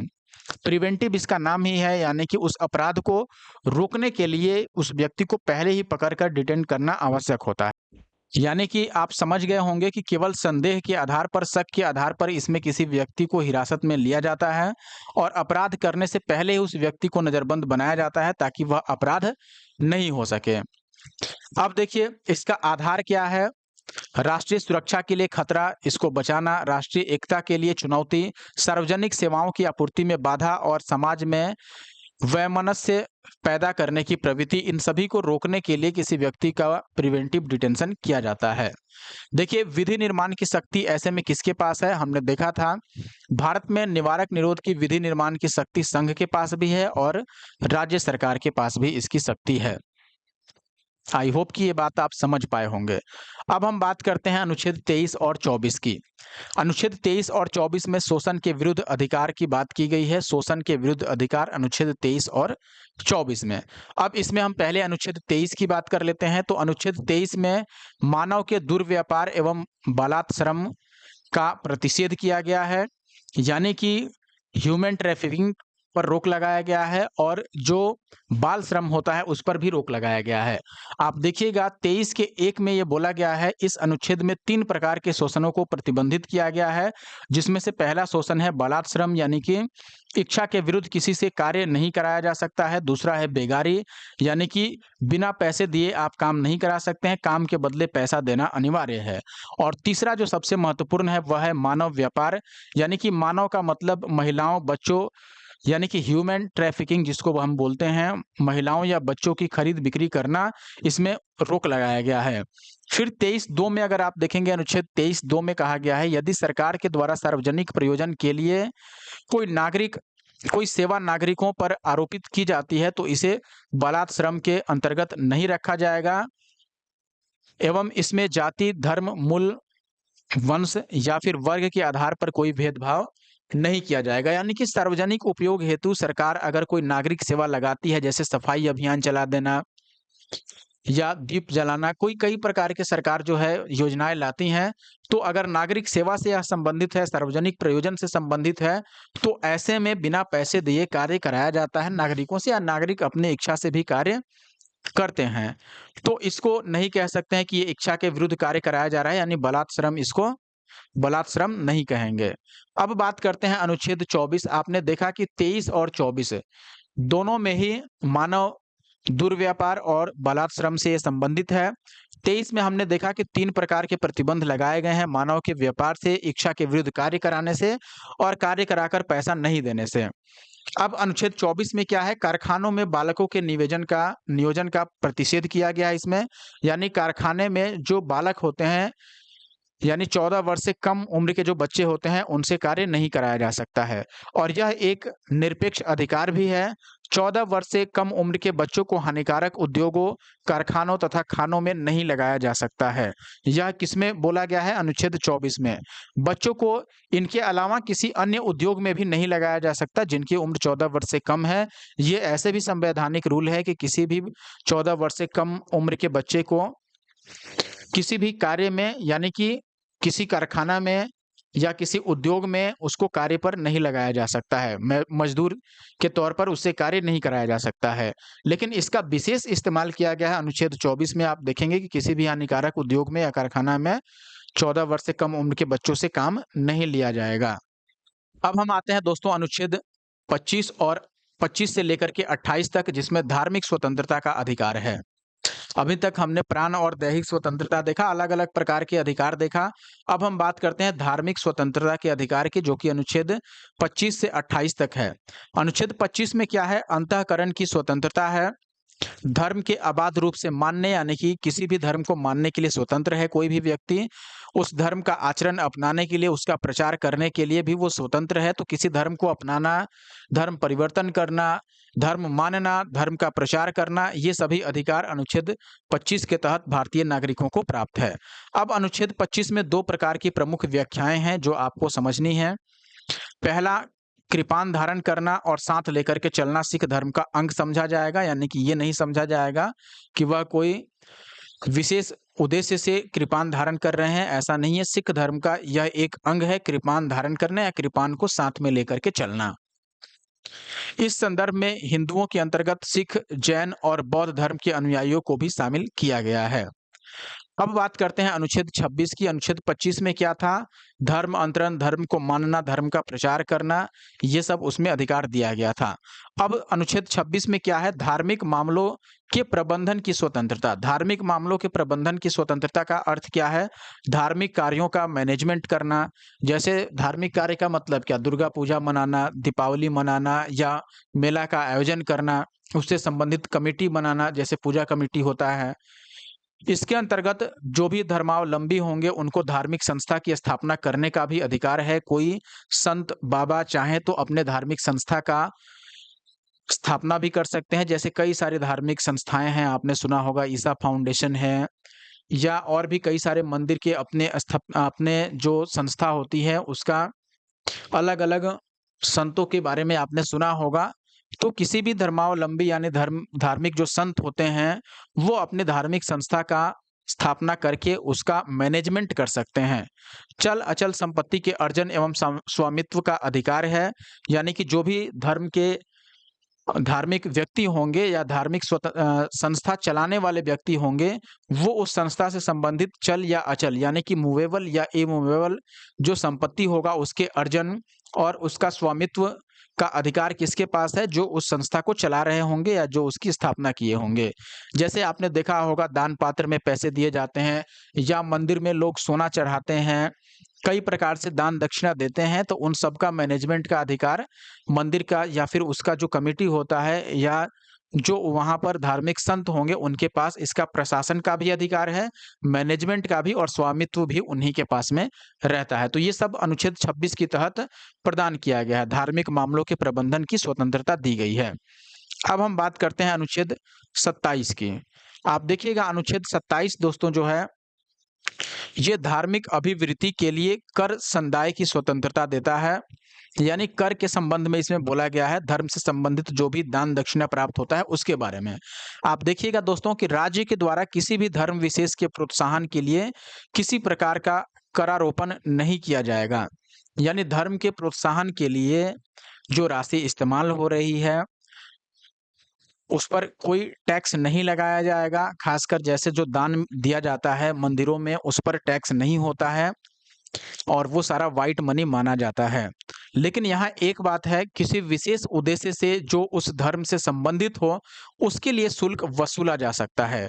जैसे मान लीजिए कि तीर्थ यात्रा है या हज यात्रा है, तो उसमें अगर सरकार कोई सुविधा प्रदान करती है, तो उसके लिए शुल्क वसूला जाएगा। जैसे मान लो जिस रास्ते से जाना है, अब मान लीजिए आपको बाबा धाम जाना है या कहीं जाना है और रास्ते में कहीं टोल टैक्स आ रहा है, तो ऐसा नहीं है कि टैक्स नहीं दीजिएगा आप। ऐसे में शुल्क लिया जाएगा। तो धर्म से संबंधित अगर कोई विशेष उद्देश्य हो, जैसे तीर्थ यात्रा, हज यात्रा है, इस प्रकार की अगर इसमें सरकारी सुविधा का इस्तेमाल हो रहा है, तो वहाँ पर उससे संबंधित टैक्स देना होगा। अब बात करते हैं अनुच्छेद 28 की, तो आई होप कि अनुच्छेद 27 आपने समझा होगा। अब अनुच्छेद 28 की हम बात करते हैं, इसमें है इसी से संबंधित ही है, कुछ शिक्षण संस्थाओं में धार्मिक शिक्षा या धार्मिक उपासना में उपस्थित होने के बारे में स्वतंत्रता दी गई है। जैसे आपको मालूम होगा कि जो अधिकांश शिक्षण संस्थाएँ हैं, जो सरकारी होती हैं या निजी भी हों, उसमें ये प्रतिबंधित रहता है कि वह कोई धार्मिक या किसी विशेष धर्म के बारे में शिक्षा न दें या किसी विशेष धर्म का प्रोत्साहन नहीं करें। आप देखेंगे यहाँ पर पहला जो मुख्य पॉइंट है, राज्य द्वारा पूर्णतः संचालित जो शिक्षण संस्थाएँ हैं, यानी कि जो सरकारी संस्थाएँ हैं, सरकारी कॉलेज है, स्कूल है, उसमें किसी प्रकार की धार्मिक शिक्षा नहीं दी जाएगी। यह एक महत्वपूर्ण तथ्य है जिसको आपको याद रखना है। किसी ट्रस्ट द्वारा अगर स्थापित शैक्षणिक संस्था है, तो उसमें धार्मिक शिक्षा दी जा सकती है। जैसे मान लीजिए कि कोई ट्रस्ट है, मुस्लिम ट्रस्ट है, हिंदू ट्रस्ट है, जैसे बौद्ध से संबंधित है, जैन से संबंधित है, तो वो सरकारी संस्था नहीं है, वह ट्रस्ट द्वारा स्थापित किया गया है। मदरसा टाइप हो गया या अपने जो हर एक धर्म के मानने वाले लोग होते हैं, वो अपने धर्म की प्रचार के लिए या अपने धर्म की शिक्षा देने के लिए वैसे शिक्षण संस्थान की व्यवस्था करते हैं। तो उसमें वो अपने जो विशेष धर्म के लिए बना है, उस धर्म के लोगों द्वारा बनाया गया है, उसमें वो धार्मिक शिक्षा प्रदान कर सकते हैं, उनके लिए कोई रोक नहीं लगाया गया है। आगे देखिएगा दोस्तों, धार्मिक शिक्षा शर्त के साथ दी जा सकती है। धार्मिक शिक्षा जो है वो सशर्त दी जा सकती है। वे शिक्षण संस्थाएं जो राज्य से अनुदान प्राप्त करती हैं अथवा जिन्हें राज्य से मान्यता प्राप्त है, यानी सरकार से जिसे मान्यता प्राप्त है या सरकार उनको कोई अनुदान देती है। अनुदान का मतलब वित्तीय सहायता देती है, पैसा देती है किसी कार्य को करने के लिए, उसमें बच्चों की सहमति से धार्मिक शिक्षा दी जा सकती है। यानी कि जो छात्र वहाँ पढ़ते हैं स्कूल कॉलेज में, अगर उनकी सहमति हो, यानी कि वो किसी धर्म के बारे में जानना चाहते हैं, तो वो शिक्षा लेना हुआ एक तरह से। ऐसा नहीं है कि वहाँ जो शिक्षक हैं वो जानबूझकर बच्चों पर थोप रहे हैं, वो सिलेबस का हिस्सा है कि नहीं भाई ये सिलेबस का हिस्सा है, आपको इस धर्म के बारे में पढ़ना ही पड़ेगा। ऐसा नहीं है। अब जैसे मान लो मैं किसी स्कूल या कॉलेज में पढ़ रहा हूँ और मुझे जानना है कि हिंदू धर्म या जैन धर्म, बौद्ध धर्म क्या है, उसमें किस प्रकार की व्यवस्थाएँ हैं। अगर मुझे ये जानना है तो एक तरह से ये शिक्षित होना हुआ, शिक्षा लेना हुआ। तो ये चूँकि शिक्षा के अंतर्गत आता है, तो अगर बच्चों की सहमति है तो वैसे धार्मिक शिक्षा वहाँ पर प्रदान की जा सकती है। और अगर बच्चा अल्पसंख्यक है तो ऐसे में उनके अभिभावक की सहमति ले जानी आवश्यक है। अभिभावक यानी कि जो गार्जियन होंगे वो कहेंगे कि नहीं भाई मेरे बच्चे को इस धर्म के बारे में बताइए, तब वहाँ शिक्षक उसकी शिक्षा, उस धर्म की शिक्षा दे सकते हैं। तो शर्त के साथ दिया जा सकता है, बिना शर्त के नहीं दिया जाना चाहिए। अब हम बात करते हैं अनुच्छेद 29 की, जिसमें अल्पसंख्यक वर्गों के हितों का संरक्षण किया गया है।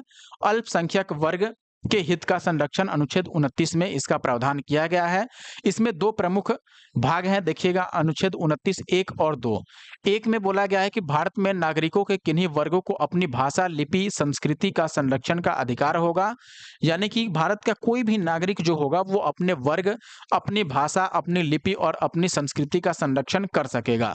उसके लिए उसको ना तो सरकार और ना ही कोई व्यक्ति विशेष या कोई संगठन उसको रोक नहीं सकते और ना ही उसका ये अधिकार उससे छीना जा सकता है, क्योंकि यह एक मौलिक अधिकार है अपने वर्ग का, अपने हित का संरक्षण करना।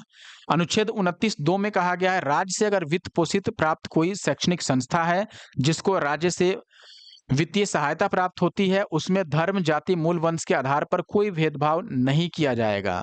तो अल्पसंख्यक के हितों के वर्गों की जो संरक्षण दिया गया है, ये अनुच्छेद 29 में है। अब अनुच्छेद 29 के बारे में कुछ चीजें आपको और याद रखनी पड़ेंगी। जैसे अल्पसंख्यक का मतलब क्या है? देखिए, अल्पसंख्यक शब्द संविधान में इसके लिए कोई विशेष परिभाषा नहीं दिया गया है कि किसको अल्पसंख्यक माना जाएगा। लेकिन अनुच्छेद 30 के आधार पर अगर बात किया जाए तो संविधान में अल्पसंख्यकों का जो वर्गीकरण करने की बात की गई है वो भाषा और धार्मिक आधार पर किया जा सकेगा। अब अल्पसंख्यक से संबंधित जो आयोग है, अल्पसंख्यक आयोग, इसने भारत में मुस्लिम को, ईसाई को, सिख को, बौद्ध को, जैन को और पारसी को अल्पसंख्यक कैटेगरी में शामिल किया है। आप देखिएगा इसमें खासकर जिनकी संख्या कम है उनको माइनॉरिटी घोषित किया गया है। तो अल्पसंख्यक आयोग द्वारा जो आप देखिएगा अल्पसंख्यक समुदाय घोषित किया गया है वो किसको किसको माना गया है? मुस्लिम को, ईसाई को, सिख को, धर्म को, जैन को और पारसी को। आपने देखा होगा कि जब सरकारी वैकेंसी में हम फॉर्म भरते हैं उसमें भी पूछा जाता है कि क्या आप माइनॉरिटी से हैं या नहीं हैं, तो उसमें यस नो करने का ऑप्शन होता है। तो जो इस कैटेगरी से बिलोंग करते हैं वो लोग उसमें यस करते हैं। अब 29 के बाद आते हैं अनुच्छेद 30। शिक्षण संस्थानों की स्थापना और प्रशासन करने का अल्पसंख्यकों का अधिकार है। देखिए, शिक्षण संस्थानों का स्थापना, उसका प्रशासन करने से संबंधित जो धार्मिक था, इसकी भी बात हमने पीछे की थी। आप यहाँ पर देखेंगे 29 में अल्पसंख्यकों के हितों की बात की गई थी। 28 में शिक्षण संस्थानों में धार्मिक शिक्षा देने की बात है। फिर अगर आप बात करेंगे 27 में तो धार्मिक अभिवृत्ति, जिसमें कर से संबंधित बात की गई है धार्मिक मामलों में। और 26 है जिसमें धार्मिक मामलों के प्रबंधन की बात की गई थी, जिसमें कोई भी धर्मावलंबी जो है वह अपने धार्मिक संस्था का स्थापना, उसका संचालन कर सकते हैं। लेकिन अब ये तो हो गया सभी के लिए। अब केवल अगर हम माइनॉरिटीज की बात करें कि जो माइनॉरिटीज हैं यानी कि जो अल्पसंख्यक हैं, क्या वो अपना शिक्षण संस्थान की स्थापना और उसका प्रशासन कर सकते हैं, उसका मैनेजमेंट कर सकते हैं? तो यह अनुच्छेद 30 में इसके बारे में प्रावधान है। 30 का जो पहला है, इसमें बोला गया है भारत में सभी अल्पसंख्यक जो हैं भाषाई आधार पर और धार्मिक आधार पर जो होंगे, उनको अपनी रुचि की शैक्षणिक संस्थानों की स्थापना करने और उसका प्रबंधन करने का अधिकार है। यानी कि जितने भी अल्पसंख्यक वर्ग हैं वो चाहें तो अपनी भाषा और अपने धर्म के आधार पर, अपनी रुचि के आधार पर शैक्षणिक संस्था का स्थापना कर सकते हैं, उसका मैनेजमेंट कर सकते हैं। अनुच्छेद 30 का जो दूसरा है, इसमें किसी भी अल्पसंख्यक शैक्षणिक संस्था को अनुदान देने के बारे में बताया गया है और अनुदान देने में किसी भी अल्पसंख्यक शैक्षणिक संस्था से भेदभाव नहीं किया जाएगा। ऐसा नहीं है कि किसी अल्पसंख्यक द्वारा स्थापित, मान लीजिए 2 अलग-अलग समुदाय है अल्पसंख्यक का, जैसे मान लेते हैं मुस्लिम है और जैन है। इनके द्वारा किसी शिक्षण संस्थान की स्थापना की गई और जैन के द्वारा भी स्थापना की गई, तो वित्तीय अनुदान देने के केस में जो राज्य होगा यानी कि सरकार होगी, वो किसी भी प्रकार से दोनों में भेदभाव नहीं करेगी। तो ये ध्यान रखना है। अब देखिए अनुच्छेद 31, 30 के बाद 31 जो इसमें संपत्ति का अधिकार था। ध्यान रखिएगा कि संपत्ति का अधिकार पहले मूल अधिकार था जो कि अनुच्छेद 31 में था, लेकिन इसको अब निश्चित कर दिया गया है, यानी कि इसको हटा दिया गया है, मूल अधिकार की कैटेगरी से इसको खत्म कर दिया गया है और ये 44वें संविधान संशोधन 1978 में किया गया। देखिएगा, जनता पार्टी की सरकार द्वारा संपत्ति के अधिकार को मौलिक अधिकारों से इस सूची से उसको हटा दिया गया, यानी कि अब यह मूल अधिकार नहीं रह गया किसी व्यक्ति का कि वह अपने पास कितना भी संपत्ति ला करके और इकट्ठा रख सके। इससे होता क्या था कि अगर संपत्ति केवल कुछ लोगों के हाथों में रह जाएगी, तो वो अपने मन से उस देश के जो जीडीपी है उसको कंट्रोल कर सकते हैं। तो उसकी जो देश की इकोनॉमिक कंडीशन है उसको ये चेंज भी कर सकते हैं। अपना मान लो अगर केवल 10 ही लोगों के पास पूरा पैसा आ जाए भारत का और वो भाग जाए भारत छोड़ के, तो क्या होगा समझिए। पूरी तरीके से जो जीडीपी है वो उसमें गिरावट आ जाएगी। अब आप यहाँ पर देखिए वर्तमान समय में इसकी क्या स्थिति है, संपत्ति का अधिकार वर्तमान समय में कहाँ है? अगर ये आपसे कोई पूछे तो आप क्या जवाब दीजिएगा? देखिए वर्तमान स्थिति जो है संपत्ति का अधिकार जो है वह एक वैधानिक अधिकार है और इसको अब भाग 12 में अनुच्छेद 301 के तहत रखा गया है जो कि कानूनी अधिकार है, जिसका अभिप्राय है कि अब संपत्ति के अधिकार के उल्लंघन के आधार पर कोई भी व्यक्ति सीधे उच्चतम न्यायालय नहीं जा सकता है, क्योंकि अब यह मूल अधिकार नहीं है। जो मूल अधिकार होते हैं आपको मैंने बताया था, मूल अधिकार का अगर उल्लंघन होता है तो कोई भी नागरिक सीधे न्यायालय जा सकता है, उच्च न्यायालय चला जाए या उच्चतम न्यायालय चला जाए सीधे उसके लिए कि मेरा मूल अधिकार है उसका उल्लंघन किया जा रहा है या उसका हनन किया जा रहा है। लेकिन चूंकि अब जो संपत्ति का अधिकार है यह मूल अधिकार नहीं रहा, इसलिए इसके हनन या उल्लंघन होने के केस में अगर सरकार आपकी संपत्ति जब्त करती है, घर तोड़ती है, तो ऐसे में आप न्यायालय इस आधार पर सीधे-सीधे नहीं जा सकते हैं कि आपका यह मौलिक अधिकार है। आई होप कि ये बात आप समझ गए होंगे। लेकिन अब यहाँ एक चीज़ देखिएगा, संपत्ति के अधिकार में मूल अधिकार तो नहीं है, लेकिन अभी भी इसमें कुछ अधिकार दिए गए हैं नागरिकों, जैसे कि यदि सरकार द्वारा किसी व्यक्ति की कृषि योग्य भूमि का अधिग्रहण किया जा रहा है, जैसे मान लो सरकार को रास्ता बनाना है या रेलवे लाइन बनानी है और उस बीच में किसी व्यक्ति का जमीन आ गया और यह कृषि योग्य भूमि है, तो ऐसे में निश्चित तौर पर सरकार के द्वारा उस समय जो भी बाजार मूल्य होगा, यानी कि जो भी उस जमीन की कीमत होगी उस एरिया के हिसाब से, उसके हिसाब से सरकार को मुआवजा देना होगा, यानी उस व्यक्ति को पैसा देना होगा उतना। ऐसा नहीं है कि बिना पैसे दिए वहां पर रेलवे लाइन सरकार बिछा देगी या फिर सड़क बना देगी। यदि सरकार किसी अल्पसंख्यक, देखिए अगर वह व्यक्ति स्वेच्छा से दान कर देता है तब तो वो अलग चीज़ है, लेकिन अगर वो चाहता है कि नहीं भाई मैं अपना ज़मीन नहीं दूँगा, तो फिर उसे पैसे दे करके पूर्ण मुआवजा देने के बाद उसको सरकार के नाम से रजिस्ट्री कराया जाता है, उसके बाद उस पर कार्य सरकार करती है। यदि किसी अल्पसंख्यक धार्मिक शैक्षणिक संस्था की भूमि का अधिग्रहण किया जाना है सरकार द्वारा, तो ऐसे में भी उसको बाजार दर पर मुआवजा देना होता है और यह अनुच्छेद 30(1) ए के तहत ऐसा होता है। आगे बढ़ें दोस्तों। अच्छा एक और बात दोस्तों, आप देख रहे हैं नोट्स बनाने में बहुत मेहनत लगा है दोस्तों, 2-3 किताबों के सहयोग से ये नोट्स बना है। आपको नोट्स देख करके निश्चित तौर पर ये लग गया होगा कि नोट्स बनाने में कितनी मेहनत की गई है, एक-एक चीज़ें टाइप की गई हैं और अगर नोट्स में दोस्तों कहीं भी कोई गलत इन्फॉर्मेशन है तो आप निश्चित तौर पर मुझे कमेंट कर सकते हैं इस वीडियो के कमेंट बॉक्स में, या फिर टेलीग्राम पर आप मुझे मैसेज कर सकते हैं, या इंस्टाग्राम पर दोस्तों मुझे एनके मैथ्स से मेरी आईडी है। आप एनके मैथ्स इंस्टाग्राम जो आईडी है यहाँ भी मुझे डायरेक्ट मैसेज कर सकते हैं। ताकि मैं उसको सुधार सकूँ। और इतना देखने के बाद दोस्तों, अगर आपको वीडियो पसंद आ रहा है तो ज़रूर वीडियो को लाइक कर दें दोस्तों, क्योंकि काफ़ी मेहनत के बाद इस टाइप के नोट्स बने हैं। तो मुझे लगता है कि आपको पसंद ज़रूर आया होगा। आप लाइक ज़रूर कीजिए और कमेंट करके ज़रूर बताइएगा।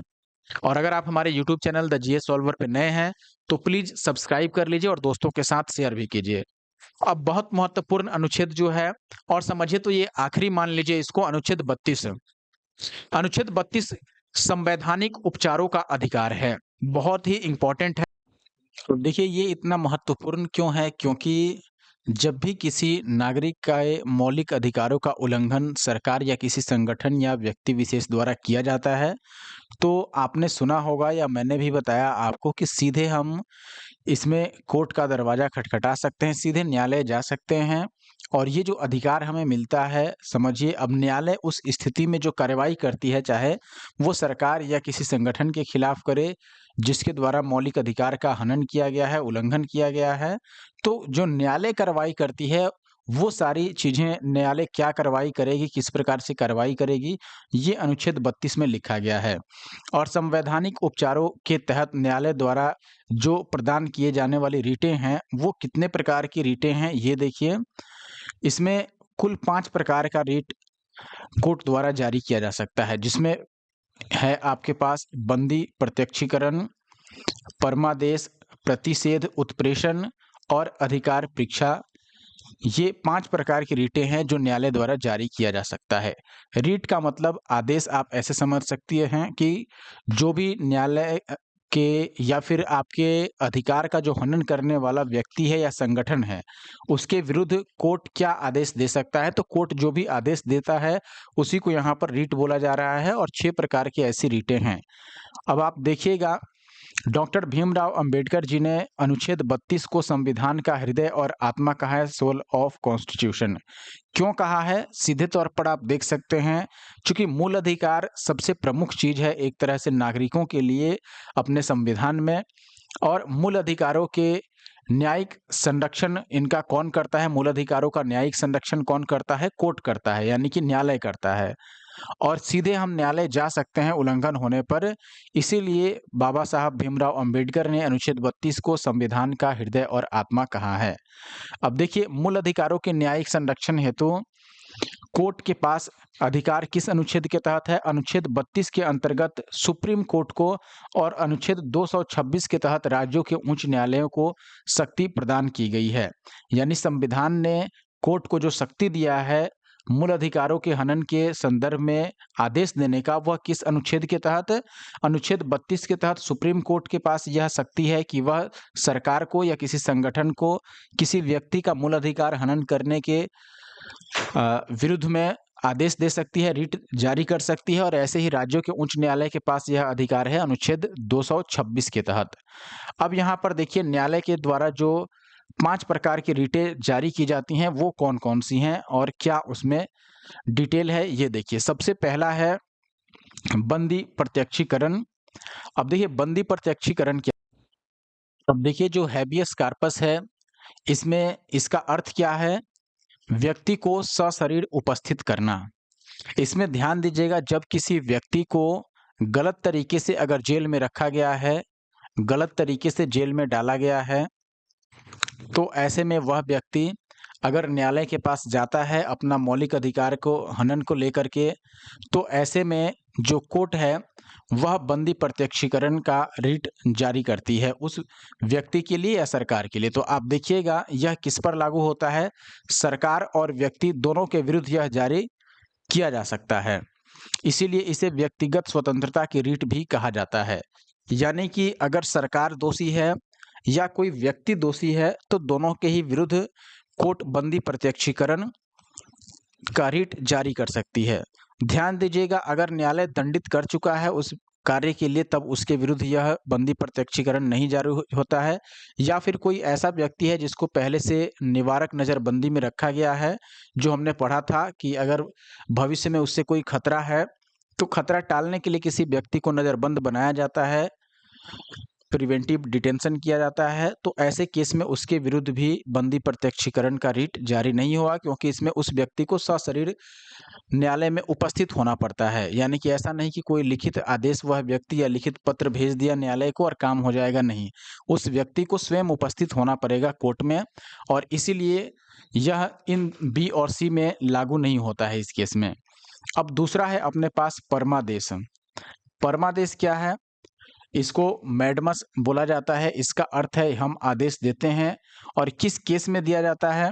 जब सरकारी अधिकारी अपना कर्तव्य निभाने से मना करता है, तो ऐसे केस में परमादेश दिया जाता है। न्यायालय द्वारा किसी भी प्राधिकारी, अधिकारी, सरकार या न्यायिक निकाय जो भी हो इसमें से उसके विरुद्ध यह रिट यानी कि परमादेश जारी किया जाता है, जो लोक कर्तव्य या कानूनी दायित्व का पालन करने से इनकार करते हैं। लोक कर्तव्य का मतलब कोई व्यक्ति जिस पद पर है, अगर वह अपना पद निभाने से या पद पर आसीन रहते हुए अपना कार्य करने से मना कर देता है, तो ऐसे केस में अगर कोई व्यक्ति उसके खिलाफ कोर्ट में जाता है मूल अधिकार के हनन को लेकर के, तो फिर कोर्ट ऐसे में परमादेश जारी करती है।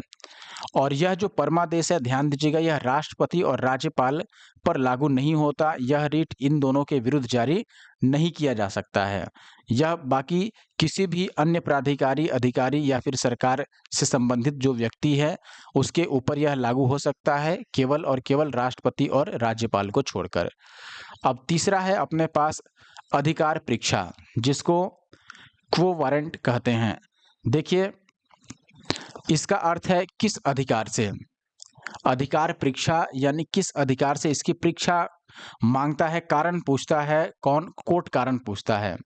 आप देखिएगा दोस्तों, यदि किसी सार्वजनिक पद पर कोई व्यक्ति अवैध रूप से आसीन है, तब यह रिट जारी किया जाता है। यानी कि मान लो कोई सरकारी पोस्ट है, सार्वजनिक पद है, और कोई व्यक्ति अवैध रूप से अगर आकर के उस पर दखल कर लिया है और बैठ गया है, यानी कि पद का दुरुपयोग कर रहा है, अवैध रूप से पद धारण किया है, तो ऐसे में कोर्ट द्वारा अधिकार परीक्षा रिट जारी की जाती है कि किस अधिकार से वह व्यक्ति उस पद पर बैठा है। यह रिट जो है, यह निजी प्राइवेट पद पर आसीन व्यक्ति के विरुद्ध नहीं जारी की जा सकती है, यह सरकारी पद वाले व्यक्ति के विरुद्ध ही जारी किया जाता है। अब अगला है उत्प्रेषण। उत्प्रेषण यानी कि मंगाना, मंगा लेना। तो अब देखिएगा, उत्प्रेषण में क्या होता है दोस्तों, इसमें किसी अदालत के गलत आदेश को रोकने के लिए जारी किया जाता है। जैसे मान लो उच्चतम न्यायालय किसी निचली अदालत से किसी मामले की सुनवाई के लिए अपने पास मंगा सकती है। यानी कोई मान लो निचली अदालत में, जैसे उच्च न्यायालय में यानी कि हाई कोर्ट में कोई मामला चल रहा है, अब उच्चतम न्यायालय अगर चाहे तो उस मामले को अपने पास मंगा सकती है। इसके लिए उत्प्रेषण रिट जारी की जाती है। यह रिट तब जारी होता है जब निचली अदालत ने उस मामले पर अभी फैसला नहीं किया है।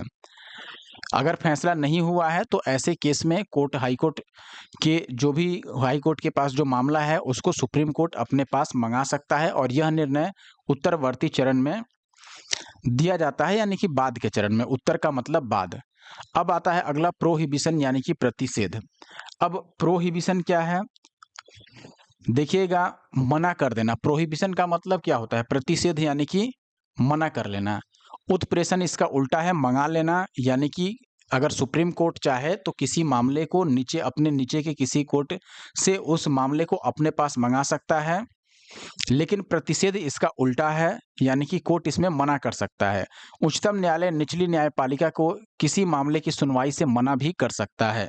यानी कि अगर जैसे हाई कोर्ट है, सुप्रीम कोर्ट को कोई मामला स्वयं से सौंपना चाहता है, तो सुप्रीम कोर्ट चाहे तो उसको मना कर सकता है। अपने मन से मंगा जरूर सकता है, लेकिन अगर निचला कोर्ट अपने मन से दे रहा है तो उसको लेने के लिए बाध्य नहीं है, उसको मना कर सकता है सुप्रीम कोर्ट।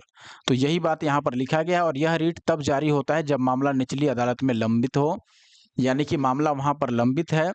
प्रतिषेध हमेशा निर्णय के पूर्ववर्ती चरण में दिया जाता है, यानी कि लंबित होने का मतलब कि अभी उस पर फैसला नहीं हुआ है, फाइनल उसका निर्णय नहीं हुआ है, तो निर्णय से पहले इसको देना होता है पूर्ववर्ती चरण में। अब आ जाते हैं 32 के बाद अनुच्छेद 33 और 34 में। देखिए, अनुच्छेद 33 सैन्य बलों एवं अर्धसैनिक बलों में कार्यरत लोगों के लिए मूल अधिकारों को प्रतिबंधित किया जा सकता है इसके द्वारा। जैसे कि आपने देखा होगा कि अपना जैसे प्राण और दैहिक स्वतंत्रता है कि सुख सुविधा से भरपूर आदमी अपना जीवन व्यतीत करे। लेकिन यह मूल अधिकार जो है, यह सैन्य बलों और अर्धसैनिक जो बल होते हैं, पुलिस फ़ोर्स जो होते हैं, उनमें जो कार्यरत लोग होते हैं, उनके मूल अधिकारों पर प्रतिबंध लगाया जा सकता है। क्योंकि जैसे अब उनकी ट्रेनिंग होनी है, अगर हार्ड ट्रेनिंग है, तो ऐसा नहीं कहें कि नहीं भाई हम तो मूल अधिकार के तहत हमको अपने शरीर की स्वतंत्रता चाहिए, हम ये काम नहीं करेंगे। तो ऐसा नहीं हो सकता है, क्योंकि उस पर प्रतिबंध उनके मूल अधिकारों पर प्रतिबंध लगाया जा सकता है। अनुच्छेद 33 क्या कहता है? अनुच्छेद 33 के अंतर्गत यहाँ ये भी 33 में ही है, मूल अधिकारों को प्रतिबंधित करने के लिए संसद द्वारा किसी भी विधि या कानून का निर्माण किया जा सकता है। यह कार्य विधानसभा द्वारा नहीं किया जाएगा, यह केवल संसद द्वारा किया जाएगा। अनुच्छेद 34 में क्या है? यदि किसी क्षेत्र में सैन्य अधिनियम यानी कि मार्शल लॉ लागू हो तो उस क्षेत्र के लिए मूल अधिकारों को स्थगित किया जा सकता है। जैसे सशस्त्र बल विशेषाधिकार कानून 1920 है। किसी भी क्षेत्र में अगर मार्शल लॉ लागू है तो उस क्षेत्र के लिए मूल अधिकार को स्थगित किया जा सकता है। अब हम देखते हैं दोस्तों AFSPA यानी कि armed forces special power act जो कि 1958 है। इस कानून के तहत सैन्य बलों को कुछ विशेष अधिकार मिल जाते हैं, जैसे लोगों की तलाशी लेना। अब अगर पुलिस चाहती है आपकी तलाशी लेना तो आप ये नहीं कह सकते हैं कि मेरा मौलिक अधिकार है, आप हमारी तलाशी नहीं ले सकते हैं। ये उनको स्पेशल पावर प्रदान की गई है। आवागमन पर रोक लगाना, जैसे आपने देखा कि हमारे पास मौलिक अधिकार है प्राण और दैहिक स्वतंत्रता के तहत भी या अपनी अभिव्यक्ति की स्वतंत्रता के तहत भी कि हम पूरे देश में कहीं भी जा सकते हैं, घूम सकते हैं, टूर कर सकते हैं, देश से बाहर भी जा सकते हैं, विदेश भी जा सकते हैं। लेकिन कई जगह ऐसा होता है जहां आवागमन पर रोक लगाया जाता है, जैसे कहीं मंत्री आने वाले होते हैं या कोई ऐसा सेंसिटिव मामला चल रहा होता है, तो वहां जाने पर सरकार द्वारा या प्रशासन द्वारा रोक लगाया जाता है। तो आप ऐसे में नहीं कह सकते हैं कि आपके मौलिक अधिकारों का हनन हो रहा है, आपको नहीं जाने दिया जा रहा है या फिर यात्रा करने से रोका जा रहा है, क्योंकि यह पावर आर्म्ड फोर्सेस को सरकार द्वारा दिया गया है, कानून द्वारा दिया गया है अनुच्छेद 34 के तहत। तो यानी कि उस क्षेत्र में मूल अधिकार को आपका स्थगित किया जा सकता है उस समय के लिए, तो ये ध्यान रखना है। अब दोस्तों हम बात करेंगे अनुच्छेद 35 की, जो कि आखिरी अनुच्छेद है। अनुच्छेद 35 क्या कहता है? केवल संसद को कुछ विशेष मूल अधिकारों को प्रभावी बनाने के लिए कानून बनाने की शक्ति प्रदान करता है। यानी कि अनुच्छेद 35 जो है संविधान का, यह केवल संसद को ऐसी शक्ति देता है कि मूल अधिकारों को और प्रभावी बनाने के लिए यदि कोई कानून लागू करना है तो ऐसा कानून संसद बना सकती है। यह अधिकार जो है वो राज्य के विधानमंडल को प्राप्त नहीं है, यानी मूल अधिकार से संबंधित अगर कोई और कानून बनाना हो तो राज्यों के पास ऐसा कोई अधिकार नहीं है। यह केवल और केवल संसद कर सकती है। यह व्यवस्था सुनिश्चित करती है कि भारत में मूल अधिकार एवं उनके उल्लंघन पर दंड और उनके प्रकार में एक रूपता हो। ये बिल्कुल सही बात है। मान लो अगर राज्यों के विधानमंडल के पास यह अधिकार दे दिया जाता तो होता क्या, अलग-अलग राज्य में वहाँ के विधानमंडल अपने हिसाब से नियम बनाते, अलग-अलग राज्यों में मूल अधिकार के उल्लंघन होने पर दंड अलग-अलग होता, वो अपने हिसाब से दंड बनाते हैं। लेकिन जब ये संसद के पास है, सेंट्रल लेवल पे है, तो इससे होगा क्या कि सभी राज्यों के लिए यह एक प्रकार का ही दंड होगा और एक ही प्रकार का नियम सभी राज्यों पर लागू होगा। तो ये ध्यान रखना है। अब आगे हम बात करते हैं संविधान का जो अनुच्छेद 352 है, इसके तहत युद्ध या बाह्य आक्रमण के कारण राष्ट्रपति द्वारा आपातकाल की उद्घोषणा किए जाने पर अनुच्छेद 358 के तहत अनुच्छेद 19 में वर्णित जो मूल अधिकार है वह स्वतः ही निलंबित हो जाते हैं। मतलब क्या है? जैसे युद्ध या बाह्य आक्रमण की केस में राष्ट्रपति द्वारा आपातकाल की घोषणा की जाती है अनुच्छेद 352 के तहत। तो यदि किसी क्षेत्र में आपातकाल की घोषणा की गई है तो ऐसे में अनुच्छेद 358 में प्रावधान किया गया है कि जो अनुच्छेद 29 में जो अनुच्छेद 19 में मूल अधिकार दिया गया है, भी व्यक्ति की स्वतंत्रता जो दी गई है अनुच्छेद 19 में, वह स्वतः ही वहाँ पर निलंबित हो जाएगा, यानी कि सस्पेंड उसको माना जाएगा। ऐसा नहीं है कि वहाँ पर आप अपने मूल अधिकार का दावा कीजिएगा। तो आपातकाल की स्थिति में अनुच्छेद 19 का मूल अधिकार समाप्त हो जाता है सभी व्यक्तियों के लिए। अनुच्छेद 20 और 21 को अगर छोड़ दिया जाए तो अन्य मूल अधिकारों को निलंबित करने की शक्ति राष्ट्रपति को अनुच्छेद 359 के तहत प्राप्त है। यानी कि अनुच्छेद 20 और 21 को अगर छोड़ दिया जाए तो बाकी सभी जो अनुच्छेद 20-21 के अलावा बाकी जिस भी अनुच्छेद में, जैसे 12 से 35 तक हमने देखा कि मूल अधिकारों की बात की गई है, तो 20-21 छोड़ दिया जाए तो बाकी सभी जो मूल अधिकार हैं उसको निलंबित करने की शक्ति राष्ट्रपति के पास है अनुच्छेद 359 के तहत। अनुच्छेद 20 में क्या था? अनुच्छेद 20 में था अपराधों के लिए दोष सिद्धि के संबंध में संरक्षण, और अनुच्छेद 21 क्या था? प्राण और दैहिक स्वतंत्रता, यानी कि शरीर की और प्राण की स्वतंत्रता। तो इन दोनों को छोड़ दिया जाए अगर, तो बाकी सभी मूल अधिकार निलंबित किए जा सकते हैं राष्ट्रपति के द्वारा। भारतीय संविधान के 44वें संशोधन के पश्चात अनुच्छेद 20 और 21 के अंतर्गत जो मूल अधिकार का निलंबन था, ये रोक दिया गया है। यानी कि अनुच्छेद 20 और 21 के अंतर्गत जो भी मूल अधिकार प्राप्त होते हैं उनको निलंबित नहीं किया जा सकता है। अब एक महत्वपूर्ण केस है और ये आखिरी है अपने नोट्स में, इसके बाद हम क्वेश्चन पर आ जाएंगे। देखिएगा, बच्चन सिंह बनाम पंजाब राज्य का मामला। उच्चतम न्यायालय ने बहुमत से यह निर्णय लिया कि अभी निर्धारित किया है कि मृत्यु कारित करने के लिए मृत्यु दंड का वैकल्पिक दंड जो होगा वह अनुच्छेद 14, 19 और 21 का अतिक्रमण नहीं करता है और यह संवैधानिक है। यानी किसी व्यक्ति को अगर मृत्यु दंड दिया जाता है तो वो ये नहीं कहेगा कि भाई मुझे तो अनुच्छेद 14 या फिर 19 या 21 के तहत मूल अधिकार प्राप्त है, आप मुझे मृत्युदंड नहीं दे सकते हैं। जैसे 21 में ही प्राण और शरीर का स्वतंत्रता प्रदान किया गया है, प्राण एवं दैहिक स्वतंत्रता दिया गया है, तो इसके आधार पर ये नहीं कह सकता है कोई व्यक्ति कि अगर न्यायालय मृत्युदंड दिया है तो वह ये नहीं कहेगा कि भाई मेरा संवैधानिक अधिकार है, मेरा मूल अधिकार है, मुझे मृत्युदंड नहीं दिया जा सकता है। तो यहाँ पर यही बोला गया है कि बच्चन सिंह बनाम पंजाब राज्य मामले में यह सुप्रीम कोर्ट ने क्लियर कर दिया कि भाई किसी को मृत्युदंड दिया जाता है तो वो ये नहीं कहेगा कि मेरे मूल अधिकारों का हनन हो रहा है, आप मुझे मृत्युदंड नहीं दे सकते हैं। तो ये आखिरी था। आई होप कि आपको नोट्स पसंद आया होगा दोस्तों, और इस नोट्स की पीडीएफ भी आपको हमारे टेलीग्राम ग्रुप पे बहुत जल्द देखने को मिल जाएगी। जैसे क्लास आप कंप्लीट देखिएगा, वीडियो को लाइक कर दीजिएगा, हमारे YouTube channel the GS solver को सब्सक्राइब कर लीजिएगा। उसके बाद आपको यह नोट्स जो है हमारे Telegram group the GS solver पर देखने को मिल जाएगा। वहाँ से आप इसे डाउनलोड करके और अपना रिविजन कर सकते हैं। जिन लोगों ने पूरा देख लिया यहाँ तक उनके लिए तो ठीक है, लेकिन जिन्होंने भी नोट्स पूरा नहीं देखा है, मैं बोलूँगा कि पहले आप ये नोट्स कंप्लीट देख लीजिए दोस्तों, अच्छे से समझ लीजिए, उसके बाद ही आप क्वेश्चन देखें। और इसीलिए मैं अभी नोट्स का पार्ट अलग कर देता हूँ, और ये आप समझिए कि मूल अधिकार का पार्ट 1 हो गया जिसमें केवल नोट्स है। इसके ठीक अगले वीडियो में हम क्वेश्चन करेंगे। क्वेश्चन भी यहाँ पर 160 प्लस है, इसलिए क्वेश्चन के भी 2 पार्ट आई थिंक, या हो सकता है 2 से अधिक पार्ट आपको मिले। लेकिन आखिरी में जब हम 160 से अधिक क्वेश्चन कवर कर लेंगे तो आपको एक कंबाइंड वीडियो मिल जाएगी जिसमें नोट्स के साथ-साथ पूरे 150 से अधिक जितने भी क्वेश्चन हैं वो सारे देखने को एक ही वीडियो में मिल जाएँगे।